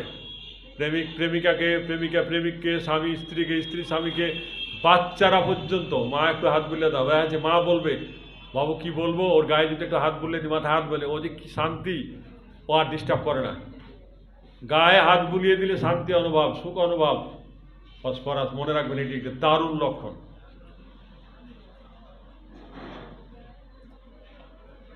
তবে হাত বুলিয়ে চাচ্ছে কিনা আগে বুঝে নিয়েন, আগে হাত বুলায়েন না। স্যার কি বলেন? চকলেটের প্রতি তাদের একটা দারুণ নেশা। ফুলের গন্ধ সহ্য করতে পারে না, এরকম কি ওষুধ আছে? গ্রাফাইটিস, নাগডোমিকা, ল্যাকেসিস, এরা ফুলের গন্ধ সহ্য করতে পারে না। এটি কিন্তু একটা অদ্ভুত লক্ষণ, কারণ ফুলের গন্ধ পছন্দ করে না এমন মানুষ কিন্তু পাওয়া যায় খুব কম। তো বন্ধুরা, রোগ লক্ষণ কি? এটি নিউমোনিয়ায় একটি দারুণ ঔষধ, দারুণ ঔষধ। শীতকালে বিশেষ করে যদি নিউমোনিয়ার রুগী বলে যে ডাক্তারবাবু আমার বুকটা মনে হচ্ছে ভার কিছু দিয়ে চাপ ধরে আছে, মানে মনে হচ্ছে কোনো বোঝা চাপানো আছে, ভারী কিছু চাপানো আছে, এই একটা লক্ষণ যদি নিউমোনিয়ার রুগীর মধ্যে থাকে, অসাধারণ ওষুধ। ফসফরাসের রুগীদের যে কোনো স্থান থেকে সহজেই ব্লিডিং হয়। ব্লিডিং একবার শুরু হলে বন্ধ হতে চায় না। ব্লিডিং হলে সে ব্লাড জমাট বাঁধে না, এবং একটু কেটে গেলে রক্ত বন্ধ হতে চায় না, হাসপাতাল নিয়ে দৌড়াতে, একটু আঁচড় লাগলেও রক্ত বাড়ানো শুরু হয়। মানে খুব সহজেই। কোনো পেশেন্ট যদি এসে বলে কি বলবো ডাক্তারবাবু, একবার ব্লিডিং শুরু হলে আর রক্ষা নাই, কাটলে আমরা আতঙ্কিত হয়ে যাই, সামান্য আঁচড় লাগলে রক্ত বাইর হয়, সাংঘাতিক এই ব্যাপারে। হ্যাঁ, সহজে রক্তস্রাব হয়, আরও ওষুধ আছে, চায়না, নাইট্রিক অ্যাসিড, ল্যাকেসিস, কোটেলাস, ক্রিওজোন ইত্যাদি। হ্যাঁ, আপনারা অনেক সময় বলবেন পায়খানার দাঁত দিয়ে, হ্যাঁ সেই সমস্যা নেই, পাইলসের রক্ত, হ্যাঁ হতে পারে। খেয়াল করবেন যে মানুষটি ফসফরাসের কি না, এরা পানি খাওয়ার অল্পক্ষণ পরে পানিটা গরম হয়ে 10-15 মিনিটের মধ্যে বমি হয়ে যায়। এরা ডান কাতে শুলে তবে আরাম করে ঘুমাতে পারে, বাম কাতে শুলে তাদের বুক ধড়ফড় করে, বাম কাতে শুলে তাদের শ্বাসকষ্ট বেড়ে যায়, বাম কাতে শুলে তাদের রোগ বেড়ে যায়। যদি ফসফরাসের রুগী খালি একটা লক্ষণ আমরা ঠিক মতো বলতে পারি, বাম কাতে শুলে আমার কষ্ট, ডান কাতে শুলে আমার কি আরাম। খালি দেখবেন চেহারাটা, তার আচরণটা ফসফরাস কিনা, ঠিক আছে?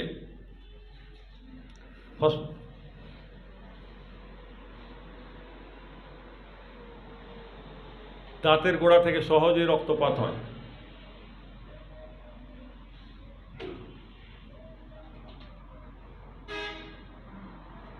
খেয়াল করবেন, ফসফরাস কখনোই, টিউবারকুলিনাম কখনোই, সাইলেসিয়া কখনোই, ফুসফুসের যক্ষা যদি মারাত্মক অবস্থা থাকে, ফুসফুসের যক্ষা যদি সেকেন্ড স্টেজে থাকে, কখনোই দিবেন না। দিলে প্রচুর ব্লিডিং হয়ে রুগীটা ক্রমান্বয়ে মৃত্যুর দিকে চলে যাবে। বড় মাপের পণ্ডিত অনেক বুঝে শুনে যদি তিনি প্রয়োজন মনে করেন তিনি রিস্ক নেবেন। আমার মতো মানুষ, তরুণ বন্ধু, শিক্ষার্থী, তরুণ ডাক্তাররা রিস্ক নেবেন না, কারণ এই ক্ষেত্রে টিউবারকুলিনাম ফসফরাস সাইলিসিয়া রুগীকে মৃত্যুর দিকে ঠেলে দেয়। হ্যাঁ, যদি ফুসফুসে কারো যক্ষা হয় এমন কোনো পেশেন্টকে আপনারা ফসফরাস, টিউবারকুলিনাম সাইলিসিয়া ব্যবহার করবেন না, সালফার, এই 4টা ওষুধ ব্যবহার করার সময় সাবধান থাকবেন, কারণ এই ক্ষেত্রে লঘুক্রিয় কোনো ওষুধ দিয়ে রুগীকে কন্ট্রোলে আনার পরে তারপরে এই অবস্থায় দিলে রুগী ক্রমান্বয়ে মৃত্যুর দিকে চলে যাবে। বিশেষ করে ফসফরাস দিলে ব্লিডিং হবে, মুখ দিয়ে রক্তপাত হতে থাকবে এবং রুগী ক্রমান্বয়ে খারাপের দিকে চলে যাবে। কখনো যদি কলেরার কারণে পায়খানার রাস্তা ফাঁক হয়ে যায়, আপনি মল বের হতে থাকে, তাহলে কি করবেন? তাহলে ফসফরাস, রুগীকে ফসফরাস দিবেন না। ডাক্তার বেল বলছেন এই ক্ষেত্রে আগে একটু নাক্স বোম দিয়ে নেবেন, কারণ নাক্স বোমের পায়খানার রাস্তা কি চিপা, তো নাক্স দিলে রাস্তাটাকে চিপা দিবে, এরপর আপনি পরে ফসফরাস দিবেন। আর নিউমোনিয়া রুগীকে আপনি ফসফরাস দিয়েছেন, কিছু রেজাল্ট এসছে, এরপর আপনি টিউবারকুলিনাম দিবেন না, এরপরে আপনি কমপ্লিমেন্টারি অনুপূরক হিসাবে দিবেন কি সালফার।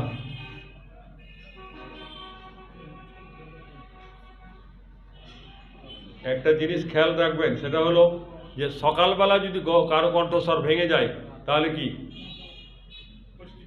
কস্টিকাম, যদি বিকালবেলায় ভেঙে যায়, সন্ধ্যাবেলায় গলার স্বর বসে যায়, ভেঙে যায়, ফসফরাস। স্যার মনে রাখতে হবে নিচের পাতা ফুলে গেছে, চোখের নিচের পাতা ফুলে গেছে অ্যাপিস, ওপরের পাতা ফুলে গেছে কি, হ্যাঁ নিচের পাতা অ্যাপিস, হ্যাঁ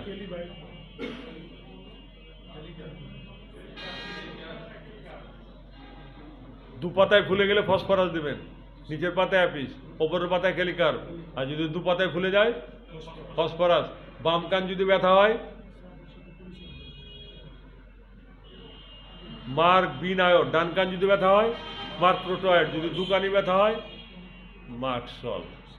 মনে রাখতে হবে এগুলো। আমার তো মনে রাখার বয়স নেই স্যার, আপনাদের বয়স হয়, আপনারা মনে রাখবেন। আপনারা স্যার আপনি তো নবীন আর আমি তরুণ, দেখছেন না গান গাইলাম, আমার গান শুনে বলছেন না যে আমি তরুণ।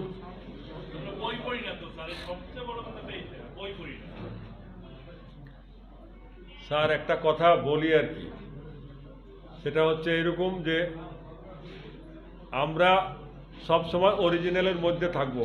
এখন অনেক ডুপ্লিকেট কিছু হোমিওপ্যাথিতে এনেছে অনেকে, সেটা মানুষকে বিভ্রান্ত করছে, তরুণ বন্ধুরা বুঝে না, ওইদিকে চলে যাচ্ছে। ঠিক আছে, তো অরিজিনালে থাকলে কী লাভ আর ডুপ্লিকেটে গেলে কী লস, আমরা একটু বুঝাই। একজন মানুষ এই 20 বছর পর্যন্ত, 25 বছর পর্যন্তই কিন্তু তার অরিজিনাল, 20 বছর বিয়ে করে নাই, 25 বছর বিয়ে করে নাই, এ পর্যন্ত সে কি পুরুষ, এ পর্যন্ত সে পুরুষ।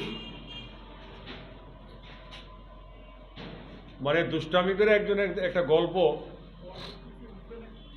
বলেছে, গল্পটা হলো এরকম যে বিধাতা যখন মানুষ সৃষ্টি করে তখন মানুষের বয়স দিতে চাইছিল যে তোমার জন্য 20 বছর দিলাম, যাও। এটা আবার অন্যভাবে কেউ নিয়েন না, ধর্মীয় বিষয় কিন্তু এইখানে টেনে আনেন না, জাস্ট বোঝার জন্য তোমার 20 বছর আয়ু দিলাম,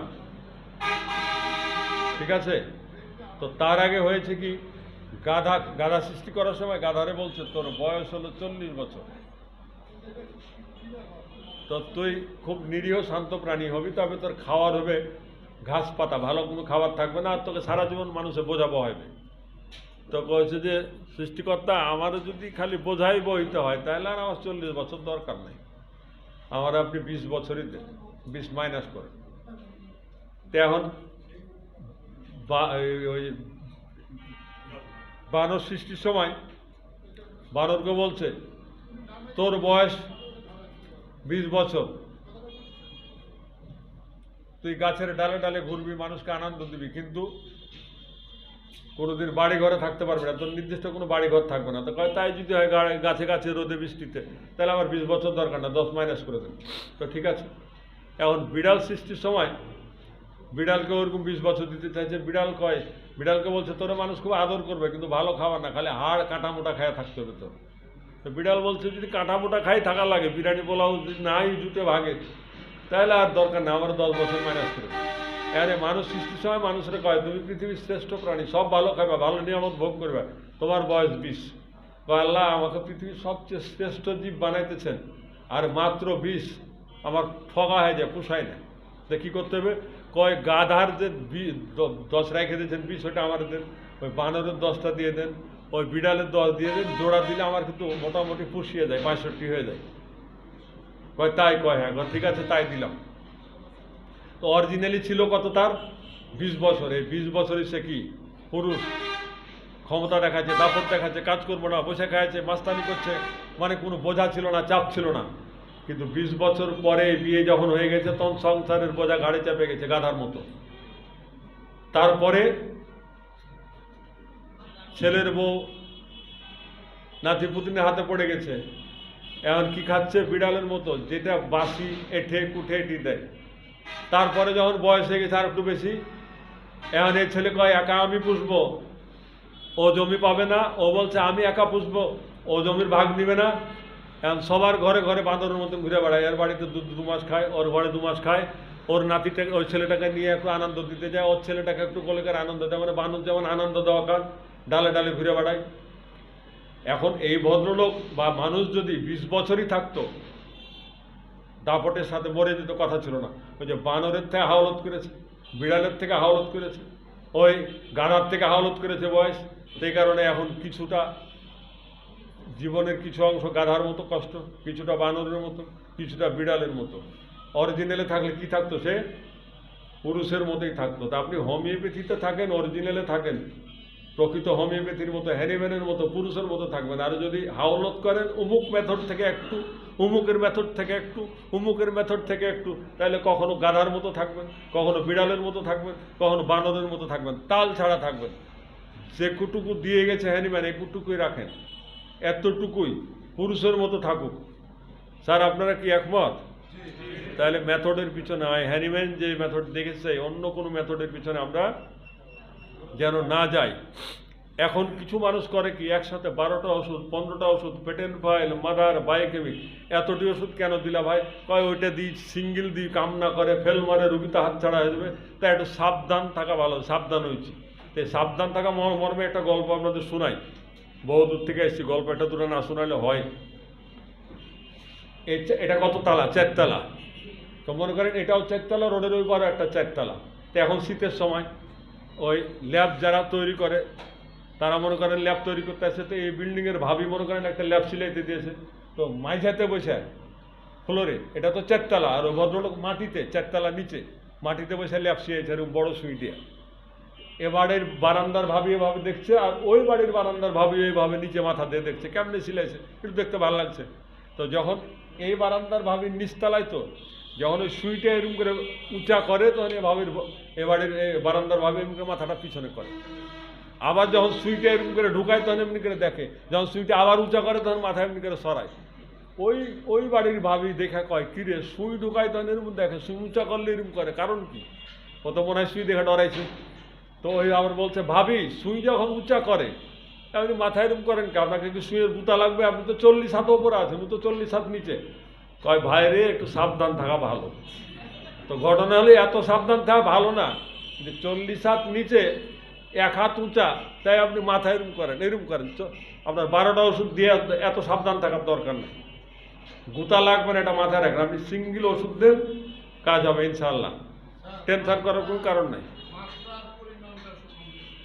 কিসের মাত্রা?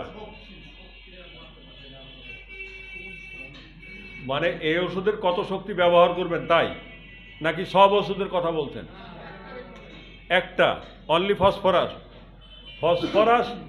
আপনি 30, 200 যে কোনো শক্তি ব্যবহার করতে পারেন। তবে কখনো যদি কোনো মারাত্মক ক্ষয় পেশেন্ট পান, বিশেষ করে লাংসের বন্ধ, সেই ক্ষেত্রে খুব কম পাওয়ার ব্যবহার করা উচিত, বেশি পাওয়ারে যাওয়ার দরকার নাই। আর সাধারণত তরুণ রোগে দ্বিমত আছে। তরুণ রোগে বেশিরভাগ পণ্ডিতেরা বলছে যে কম পাওয়ার, একটু ঘন ঘন, রোগটা কন্ট্রোলে এলে আপনি ওষুধটা বন্ধ করেন। কন্ট্রোলে বলতে মোটামুটি 70% কমে গেলে ওষুধ বন্ধ করেন। কিন্তু যখন আপনি দেখবেন যে ক্রনিক ডিজিজের ট্রিটমেন্ট করছেন, তখন একটা ডোজ দেবেন, সেটা 200 পাওয়ারই হোক 1000 হোক, আপনি যে পাওয়ার নির্বাচন করবেন একটা ডোজ দেবেন। ক্রনিক ডিজিজের বেলায়, পুরাতন রোগীদের বেলায়, জটিল রোগীদের বেলায় একটা ডোজ এবং একটু বেশি পাওয়ার। ক্লিয়ার?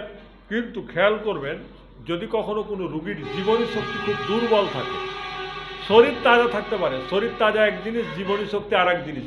আমরা অনেক সময় হৃষ্টপুষ্ট দেহ দেখলে মনে করি জীবনী শক্তি সতেজ, না, এটি জীবনী শক্তি নয়। আপনার শরীরের শক্তি আর জীবনী শক্তি এক না। শরীর তাগড়া, কিন্তু ঘন ঘন রোগ বালায় অসুস্থ হচ্ছে। যারা ঘন ঘন রোগে আক্রান্ত হয় তাদের জীবনী শক্তি দুর্বল। এটা বুঝে নেবেন। জীবনী শক্তি দুর্বল কীভাবে বুঝবেন? জীবনী শক্তি কোনটা? যখন কারো রোগকে প্রতিরোধ করতে পারে না, ঘন ঘন অসুস্থ হয়, তখন বুঝবেন তার জীবনী শক্তি দুর্বল, শরীর যেমনই হোক।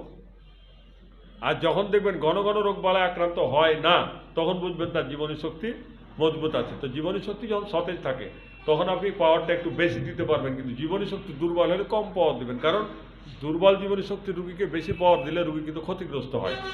আর ক্রনিক ডিজিজে এক ডোজের বেশি দেওয়ার দরকার নেই।